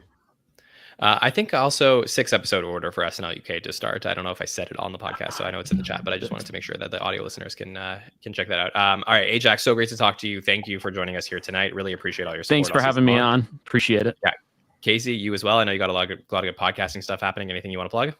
Well, speaking of British comedians from earlier, the newest episode of We Heart Hater that's out now is a full review of the Hugh Laurie with Beck episode from early in season 32. We had a lot of fun doing that. A lot of low-key classic moments in that we talk about. And the next episode coming out, I believe this Thursday that we just recorded, is a breakdown of some videos that Bill made for the Above Average Production YouTube channel a little over a decade ago, like his series The Line and his guest appearance on the Front Desk with John Lutz. And it maybe one of our shorter ones. I see Dej say she's editing as we speak, but it'll be fun. And we haven't really figured out exactly what we're doing after that, but we'll keep you updated. Yeah, definitely check that out. So thank you both for joining us on the show here tonight. Appreciate you, and we will chat over the summer. Can't wait. Can't wait to be part of the 50 greatest episode countdown. Hope I can be a part of that. But thanks 100%. again. Format on Friday for all of you, so you can go check that out and fill it out when it comes out. All right, thanks, guys. Sammy, one more patron to bring into the show here tonight. The closer is here. He ends almost every SNL season with us, so let's bring in my man Brennan. Brennan, what's going on? Hello. I'm doing good. I spent more time at work than at home the last 48 hours, but outside of that, we're doing good. I got my stats done in time, and good. Okay, this is fun. Voila. We're gonna start off the show with a game from Eric, who did the YouTube stats with us. Brennan is gonna bring us the Reddit stats, so a whole other segment of the SNL community. Sammy, you have your thinking cap on. You ready to guess some stats here? Let's do it. All right, Brennan, where are we going to start? we're gonna start with the worst. It's more fun that way. Get the worst out of the way. Get to the good stuff. Worst cold open of the year. What is your thoughts? The worst? All right, starting off hot. Sammy, worst cold open of the year as voted by the Reddit community. What do you think? God, I'm trying to remember.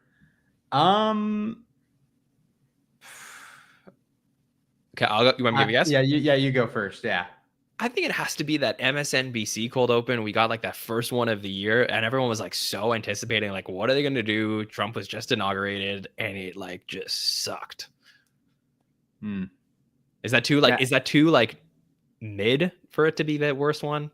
Okay. No, it's on the list, top 3. Okay. Okay. All right. I'm trying to think of some others. I feel like there was one with Marco Rubio that was just kind of mid. And I don't remember have a poker face here. You got it. That's in the top 3 too. Which one specifically? MSNBC was number 1. Rubio was number 3 on the list. Okay. Good job. Number 2 was the Trump and Biden meeting for the Charli XCX episode. Oh, really? Oh, I didn't hate that. Yeah. No, I didn't hate it either. So, people are probably just mad because it was after the election. Yeah. Agreed. Worst. We'll just go in episode order. How about the worst monologue then? Okay. Well, I think it's going to be Gillis if it's on the Reddit. Yeah, that's interesting. But there's like the Gillis has like a large following though, so maybe the Gillis people get in there and they upvote. But it's probably a good answer. Yeah. What do you think? Yeah, fine. I'll second that. What do you think, Brennan? Are we close? It's on the list. Yep, that's one of them. Okay. I don't remember Gene Smart's monologue, but I'm just going to assume that I don't know, wasn't great. Wait, I feel like that wasn't great from what I remember. It wasn't great. It was also on the list. So good job. Yeah, that was weird from what I remember. Yeah, but and I guess I gotta throw in. We're I gotta throw in probably Chappelle, which is just like probably like a lot of people hate it, but there's also a lot of people love it. Bill Burr. Oh, there you go. That's number 1. We got it. 1, 2, and 3. So 2 stand-up monologues in 1 and 2, and then third place was the first one of the year. So yeah, Gene Smart. Just nothing there for anyone really. So we're gonna go on to our stats here. A very interesting thing you'll find is the main supporter of this sketch. The worst 2 sketches have the same main sketch performer in them. Oh, so this is the worst live sketch of the season? Yes. Just the worst 2 have the same. Okay. Same main person in them. So. Okay. Personally, I think the worst live sketch of the season was that intimacy coordinator sketch at the end of the season in the Scarlett Johansson episode. But is that like too fresh for it to really get like the proper hate on? Because that was like almost levels of what was that sketch from the Dakota Johnson episode that we were making fun of in season 49? Oh gosh, the one where they're sitting around a table. Oh, the chicken that was like Chicken Fongers-esque. Yeah. I love that. I have gone back to enjoying that one. No, that. Let me see real quick. I lost my spot for some reason, so I don't. No worries, Sammy. Do you have any other ideas for? So you're saying the same cast member or the same person? Like the same cast member was the worst. Okay. I'm gonna say is the Trump Kanye one, or not Trump? Mike Myers Kanye one. No, that's low, but that's not that low. Okay. Brennan, why don't you tell us? Yeah, I will tell you. It is in fact a remake sketch. And the remake sketch is a joke. It is the intimacy coordinators. Good job. Oh, okay. Nailed that. Yeah. I'm crushing this quiz. I know my shit. Yeah. You got it. And then number 2 and 3 were actually Bowen sketches. It was the Barry the midwife redo, and then the Spotify Wrapped one with Paul Mescal episode. So okay. I think intimacy coordinators was like levels of hell worse than those 2 sketches. It's pretty bad. And yeah, that's by a considerable margin, it was the worst of the year. So not great. We got our worst pre-tapes here. I will say one of the top 3, surprisingly, in our 50th anniversary. Okay. Can't really count that then. No, so I didn't count it. I just added it on the list, but then I added more extra ones past it. So worst pre-tapes is tough because I think we had a really good year for pre-tapes. Mm-hmm. So to find the ones that are the worst, I think you have to think about the ones that people don't remember as well. I will say the worst pre-tape would be the 1, 2, 3, 4, 5, 6, 7, 8, 9, 10, 11, 12, 13, 14, 15, 16, 17, 18, 22nd worst sketch. Okay, yeah, this is exactly. So that's my point, is that it's really hard to pull out which ones were the worst pre-tapes because the pre-tapes were significantly good this season. So I would have a tough time figuring out which one this is. I don't think there was one that was like that people just didn't like. Sammy, anything come to mind? What about the Big Dumb Line I didn't love musical sketch? Is that's on the top 5, bottom 5? Okay. What about the Walton Goggins Midnight Matinee? That was that gonna one be with my the hint. boss's bathroom one. That was going to be my hint. That's on there? Yep. So that was going to be the one. Yeah, Midnight Matinee. They all the other ones were super high up on the year except for that one. So Okay, so that was the worst one of the year? that was the worst of the year. Yep. See, like even that sketch as the worst pre-tape of the year shows you that it was a great year for pre-tapes. Exactly. Phenomenal year for pre-tapes. Like when we get to the top 5, like if you look at the top, like if I'm gonna make the list, just straight down when I release the actual list, and you'll see how many pre-tapes are so high up compared to everything else. Yeah. So. Also, Victor in the chat makes a good point. At least liked, not worst. Perfect. Yeah. So that is a or good most distinction. unliked for Reddit would be the list. Is it like the most downvoted or like because I'm not a Reddit? Yeah. So person. most disliked versus least liked. So yeah, that is Okay, the got worst way. That's the best way to do it because Cool. because some of this stuff is like enjoyable for other people, enjoyable for myself, but I am the speaker for this side of the internet, and sometimes that's very scary. No problem. All right, well, let's keep going. We're gonna get our musical guests in there, and I'm pretty sure this is very easy. This is gonna be Morgan Wallen, right? Yeah. Okay. Yeah, and it's actually the worst moment of 2050, and I assume him walking off the stage had more to do with that too. But yeah. Woof. Yeah, that was very not that I really dislike Morgan Wallen, but he is not a likable person, so it makes it difficult to. Yeah, it's fine. It's not like he has a #1 song in the Billboard Hot No, 100 no, right no. now. Yeah. And it's not I don't think it's a bad song. The song's fine. It's just not the best person. Okay, so let's keep going then. Oh yeah, let's do our weekend update features. Okay, worst weekend update features. This is interesting. Gonna guess one of the Wickline ones, but I can't think which. Yeah, those were certainly the most controversial. Polarizing. Yeah, probably a better way to put that. I'm trying to think. Is like Marcelo's the movie guy? I guess there's too many Marcelo's fans out there because like for me that like doesn't work for me. But I don't think that would. I think Reddit probably still would say that. Yeah, I can't think of like really awful Weekend Update performances. Like I think that Weekend Update was pretty good, at least in the back half of the season. So I'd have to think that the least liked one is probably from the first half of the season. Like, is it possible it's like Bowen as like Joe Exotic or something like that? Joe Exotic ended up being 6th least liked on the list. I totally forgot that happened this season. Like it's like something random like that, I would think. What's the answer? You pushed yourself away from it. You were right. It was the movie guy. Oh, okay. Yeah, for having such a good year, Marcelo, he did not hit with either of these, in my opinion. I think I'm doing. Yeah, I did push myself away from it, but I think I'm doing the best I've ever done at this quiz. I like the second movie guy more. I'm just gonna put that out there. And I will say, they liked the second movie guy more, but it was the second worst on the year.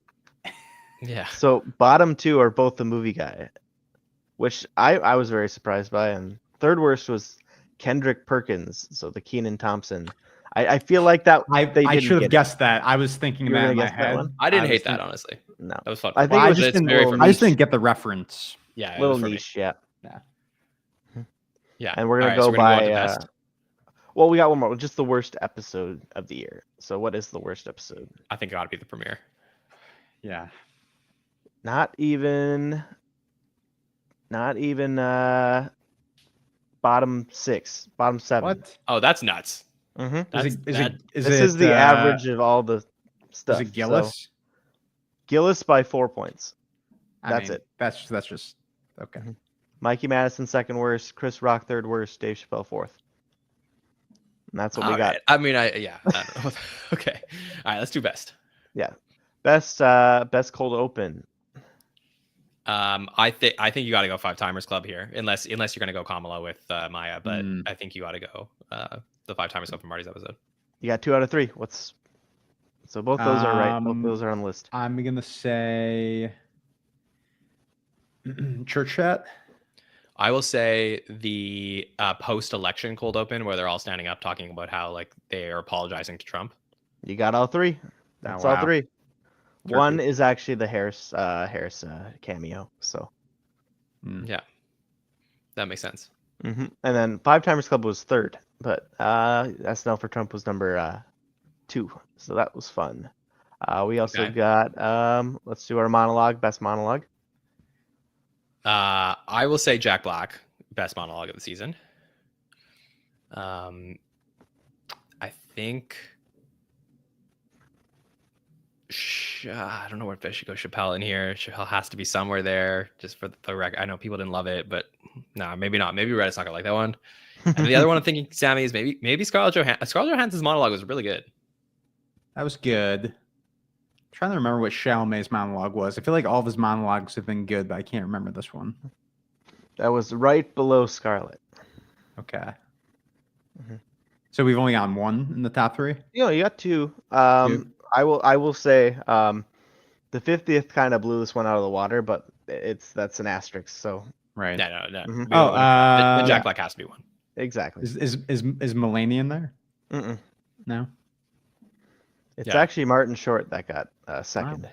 Oh, I see that. Yeah, the cold open overshadows the monologue, but it is. Everyone likes walking around the whenever you walk around the place, like this is kind of a cheap pop, which is a wrestling term. Yeah. Everyone finds that super enjoyable when you add something a little different. Get off the stage, then everyone's gonna really enjoy that. So okay. Let's do our musical guest, best musical guest.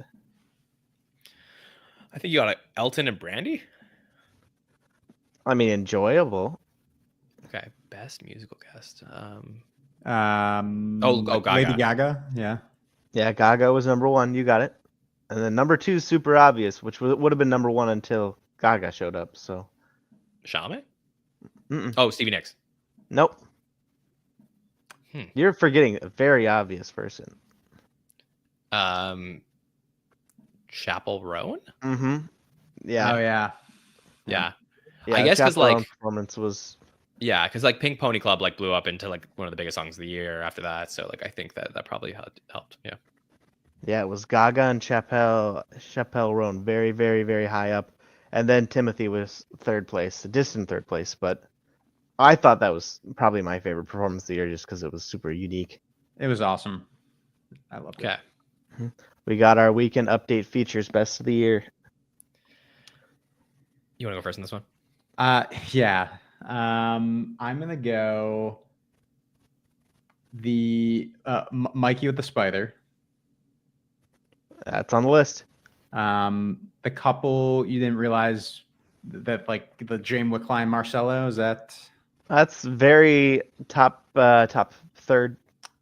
Miss Eggy. That is actually the number 1 moment of the year. Wow. So we're not counting Joke Swap, by the way, in these, right? I won't count it. Okay. That makes sense. I would say if Ashley Padilla as Joanne is not near the top of that list, we rule. It's 5. Yeah. Number 5. So, I would say that is for sure. Miss Aggie makes sense as number 1. A guy walking the spider. I think the couple you can't believe are together. No. Yeah, it's not. It's in the top 15. Both of them are actually right next to each other. So. Okay. So what's the missing one? Either of Longfellow's pieces? It was Lord Gaga. Surprisingly. Oh, also good. Yeah. So Lord Gaga got overshadowed by the spider one, but that one was also good. Yeah. Lord Gaga. You got the Ego Wotum. I think mostly just I liked both of the Miss Eggy ones, but I thought that just you get an impromptu moment from the crowd, and that kind of every year that's gonna do wonders for the show. It goes, Yeah. you know, it's a break or it's like, it worked perfectly. I know it would have probably been a little memorable for sure, but like that went and took an entirely different beast right there. So Okay. all right, we got our best pre-tapes, our best sketch, and best episode. That's all we got left. Okay, let's do pre-tapes. I'm gonna say White POTUS. White POTUS. Where's that on my list? That's definitely the essential pre-tape of the season for sure. I will say essential, but not as high as you'd think. Oh. Yeah, I'm not surprised about that because of all the Amy Lou Wood of it all. I think I have that, like, 3 midnight matinees above White POTUS. yeah, see, that shouldn't be that way, but I do understand with all of that.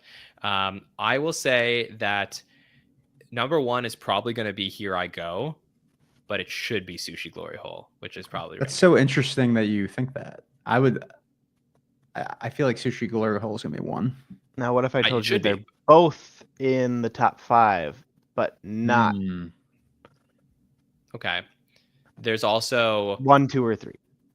there's couple My Best beers? Friend's House. Nope, top 10 though. What My about Best Friend's House? couple of The Midnight beers? Mm-mm. No. No, we're missing top 3. Top 3. All right. Mm-hmm. Go back Beppo? to the drawing board here. What are we missing? I can Oh, tell you yeah, I they think were all in episodes that were hosted by a previous host. Is Beppo Mm-mm. 1? What? Yeah, I mean, you narrowed it down to 15 episodes, so I hope you know that. What about Goth Kid on Vacation? That is number 2. Wow. Okay. Trying to think. Was there any that aired recently that people really loved? No, none of these are that recent. Okay. Outside of you got the Goth Kid one. That was the one that snuck up on you. These are Yeah, and I know I that will one say- like recently they did a behind the scenes. They just released of that one. Trying to think if there was anything pre-tape related that was really good. I feel like Fall. my brain is Both shot were from 3 hours of ads. potting. Both were ads. Commercials. Oh. Mhm. Oh. Is the Gladiator sketch the Gladiator 2-sicle? No, that's not. That's top 10. Oh. I mean, it's a commercial for Gladiator. The movie, yep. The top 10. So Oh, like Medcast? that was 3. You're missing number 1. Okay. What about the Oedipus Oedipus arrangements? Edible arrangements? Mm-mm. No, All right, that's the lowest all one right. you've said today. Is it? And you said it's not recent, so it can't be the Preparation Age No. with Jack Black. So what No. what are we missing? It was Harvey Epstein. Oh. That is so. I know. No, that one's great though. I like that one. Yeah, it was great because we found out that was a real person. Mhm. Yeah. All right. Okay. Didn't nail All that right. one. All right, we'll do our best episode before we do our best sketch because I think everyone wants to know the sketch the best. Okay. So. Best episode of the season Mhm. for me is Gaga. Gaga is number 6. Oh on the wow. year. I'm gonna Yeah, say I said Jack there's Black. I said there's a 3. Yeah, so Jack Black would be in there too. So 2. where's Jack Black? Jack Black is 2. And then Bargatze. Bargatze. 4. We need 1 and 3. Marty Ariana has Grande. to be there. Marty is 6th, 7th, Not what about Ariana Grande? 5. 5. So what are we missing? Mulaney. Mulaney's number 1 on the year. It's actually one of the highest 3 episodes I've ever recorded. Yeah, that one's a tough one. I liked it. I actually really liked it, but It's I don't know just that- a good. yeah. The problem is when I average these, I just take all the numbers and smush them together and then divide it by the number of segments. So if every segment is really good, then it's going to be a really high score. So I think that's a great episode, and I think he's just had better ones, so we're Mhm. kind of discounting it. for sure. But I think that it was a second tier episode from the season. I don't think it's like a top tier. yeah, Chalamet was number 3 for you. So we will do our sketches, and I will get out of here, and you guys can stop talking. So No, this is fun. I will say I feel like Domingo is probably the voted one.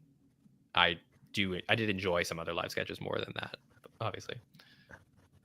Domingo is so out of 111 sketches, the original Domingo is 73rd. Wow. All yeah, right. Reddit's not gonna like Domingo. Yeah, they're gonna the original Domingo is 73rd.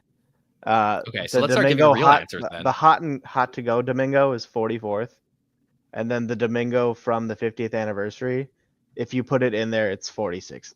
We're on an upward trend with Domingo. That's good Mhm. news. All right, let's. Okay, I'm gonna say Water Slide. That's number 2 on the year. Okay, I'll throw out the Evacuation Alert sketch from Chappelle. Oh, I have it on here. 25th on the year. Chappelle people aren't gonna like it as much. Undervalued. Yep. All right, give me a long goodbye from the Gaga episode. Ooh, I'll find it. That's it's above it. It's above it. It's 16th. Okay, I got one. Give me parking altercation from Martin Short's episode. That's 10th. It's even higher if I got to remove the 50th thing I have on there. So I have so the second I just put the if you add the 50th, which we're not, the asterisk on there. Adam Sandler's 50 a year song is the second best live thing of the year, and then like you put Tina Fey, Amy Poehler Q&A, that's in the top 10. So that's kind of fun. So okay, I'll throw out a few more. The Bald Man sketch from Bill Burr's episode. Bald Man, let's find the Bald Man. Oh boy, it's not good when I'm scrolling.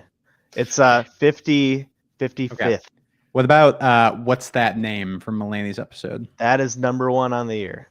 Tim Kaine. Oh. Okay, that We will explains never the forget Mulaney Tim best Kaine's episode. name. Yeah. Great sketch. So you got 1 and 2 now. You got What's That Name, and you got Devil Dogs Drop, which I like, which is the name of the water slide. So did we say Washington's Dream 2? Washington's Dream 2 is number 4. Oh, so we're missing number 3. Yeah, my great live sketches. Okay, I'm gonna forget what I was gonna suggest because I don't think any of those are at 3. I will tell you that there's 1 female hosted episode in the top 5 and 1 more male hosted episode in the top 5. Okay, what about the Friendly sketch from Gaga's episode? Ooh, that's a good question. Ooh, that's 17th. So we're getting a lot of the high ones, but we're What not. about the Couples at the Bar sketch from Scarlett Johansson? I don't think. Okay, forget. Okay. What about Quinta's parking on the ferry sketch? Ferry altercation. Ferry altercation. Did we say that? It was not. Okay, I think it's popular. Okay, give us the answer. Yeah. What is it? It was the Ariana Grande charade sketch. Was number 3.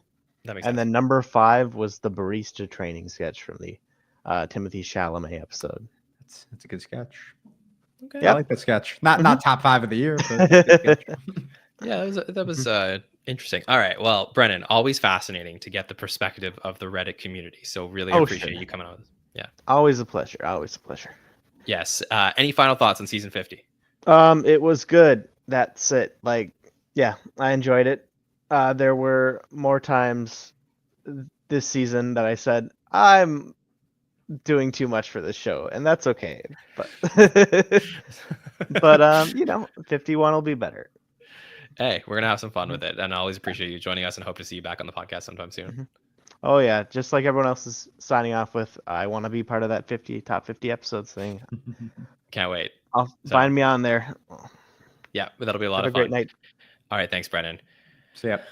All right, Sammy, over 3 hours of talking to our patrons. This was a blast. Yes, absolutely. Always a good time. Yes. So when you thought the show was over, it's not, because we do have I know we got questions. I'm looking So at the questions. Are you okay to do this? We'll rapid fire these last few questions. Yeah, Okay, so let's anything for the patrons. Yeah, 100%. Let's do this. Okay, so this one is from Scott, who said, with the NBA headed back to NBC for the next 11 seasons, do you think the network will push for that synergy with an NBA-tied host this season? Could it be an active player, on-air talent, ex-player? I would say unlikely, probably, Scott. I think that it would be fun, but they did have Dwayne Wade on in the monologue during the Quinta episode. I feel like that was their NBA, thing that they did. So I would say probably not. Any take on this, Sammy? Well, I guess as someone who's not a sports guy, I want to know a little bit more about your take as far as like why you think there won't be a push. I just don't know that like SNL doesn't really do like NBC synergy that much. Like it's not like when Anna Gasteyer had American Auto that they were like, let's get Anna to host, or like Bobby Moynihan had Mr. Mayor. They're like, let's have Bobby host. Like they just don't do that very much. I feel like there's more money in the NBA getting some more push than a sitcom on network television. I could see that in a non-Lorne world, but I think that like the show does, like the network doesn't tell Lorne who to host the show anymore. Yeah. So who was also the last athlete to host? Travis Kelce. Okay. It's been a minute. It's been a minute. It took Travis winning a Super Bowl that year for him to host. With the two teams who are in the NBA Finals right now, I can't see it. Like LeBron is much older now, so I can't see him returning to host anytime. I think Law Murray, one of our podcasters, did ask LeBron if he would ever host again, and I don't think that's on the table. I always thought Steph Curry was the guy who was going to host for a long time, but I feel like we're past that point now. Didn't he have a show with Ego last year?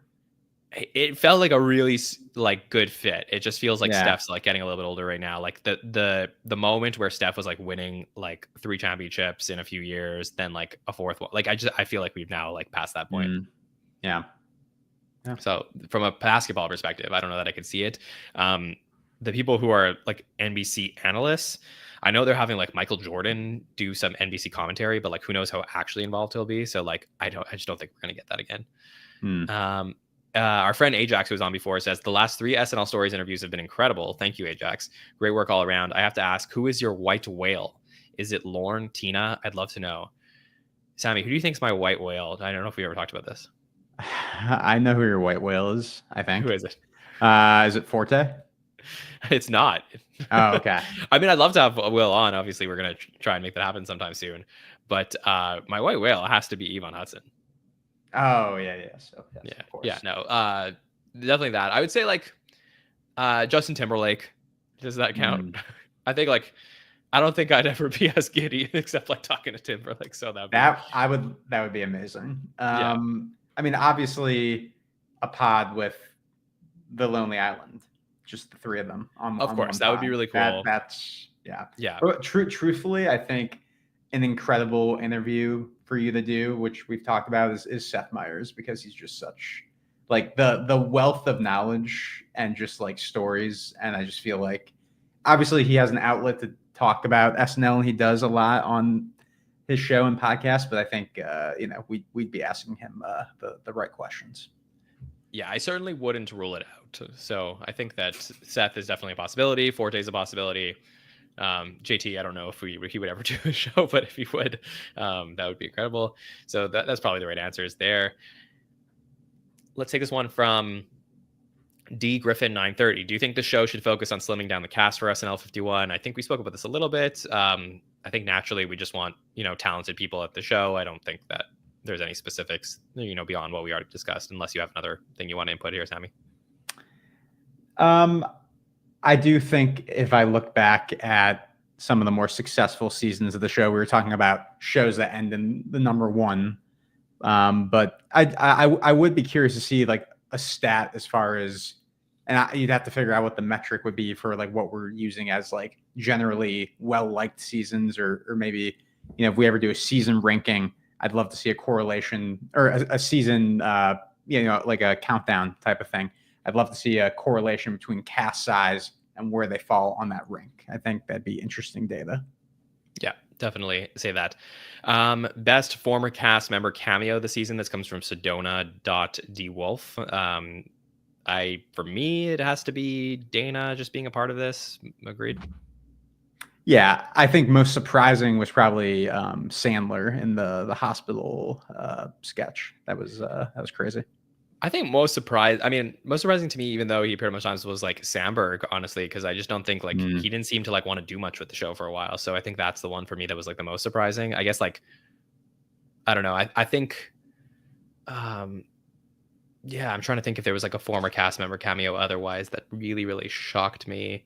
I mean, you know, when we did the sort of draft of cast members and like who would be involved, like having Kyle Mooney, you know, do a cameo in the season, I was shocked to see. So, yeah, that's of all things to bring him back for, it was just a very, you know, interesting choice. Yeah, a couple logistical questions that came in here, so I'll run through these pretty quickly. This comes from @TownJ93, says, when should we hear about cast turnover? So like I said, beginning of August, you probably want to look for something like that. Towards the end of July, things might leak out. So we're still probably at least like 8 or 9 weeks away from that.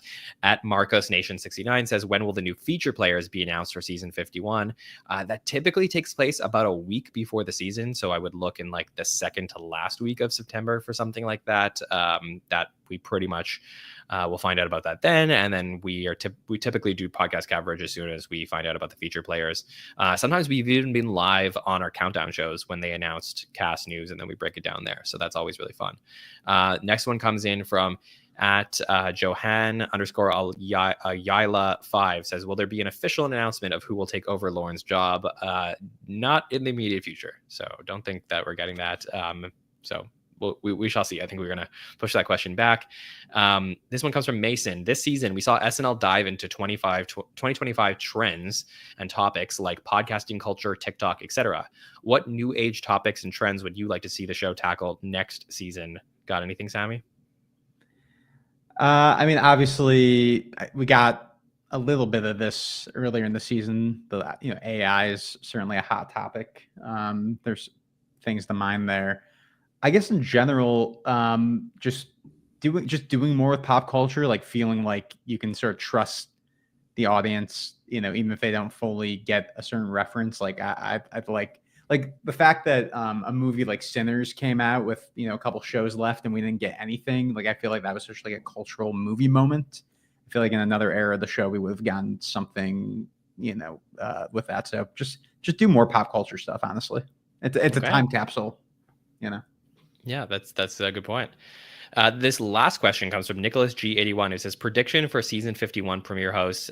His guess would be Pedro Pascal. So official guess. Want to lock it in now, Sammy? I mean, I think that's a great pick just because of Fantastic Four coming out this year. If I had to put somebody else down,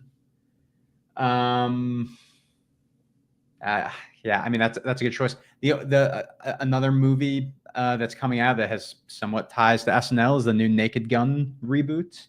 So I mean, can we get a Liam Neeson hosted episode? Has he ever hosted the show? I don't think so. He has, yeah. Oh, he has.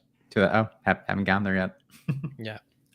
But yeah, that would be very fun. I think he also appeared on Get in the Cage with yes, so. That's great.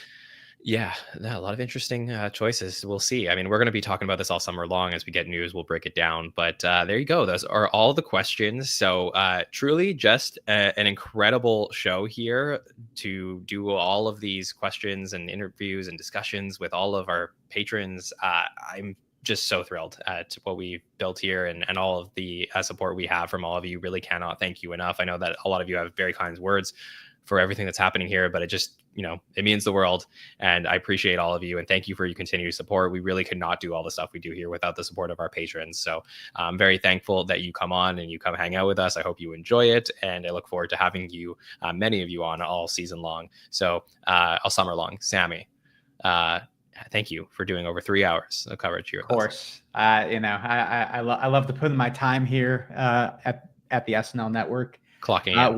One thing, got to clock in. One thing I just want to shout out is obviously our patrons are amazing. So great to talk with everybody.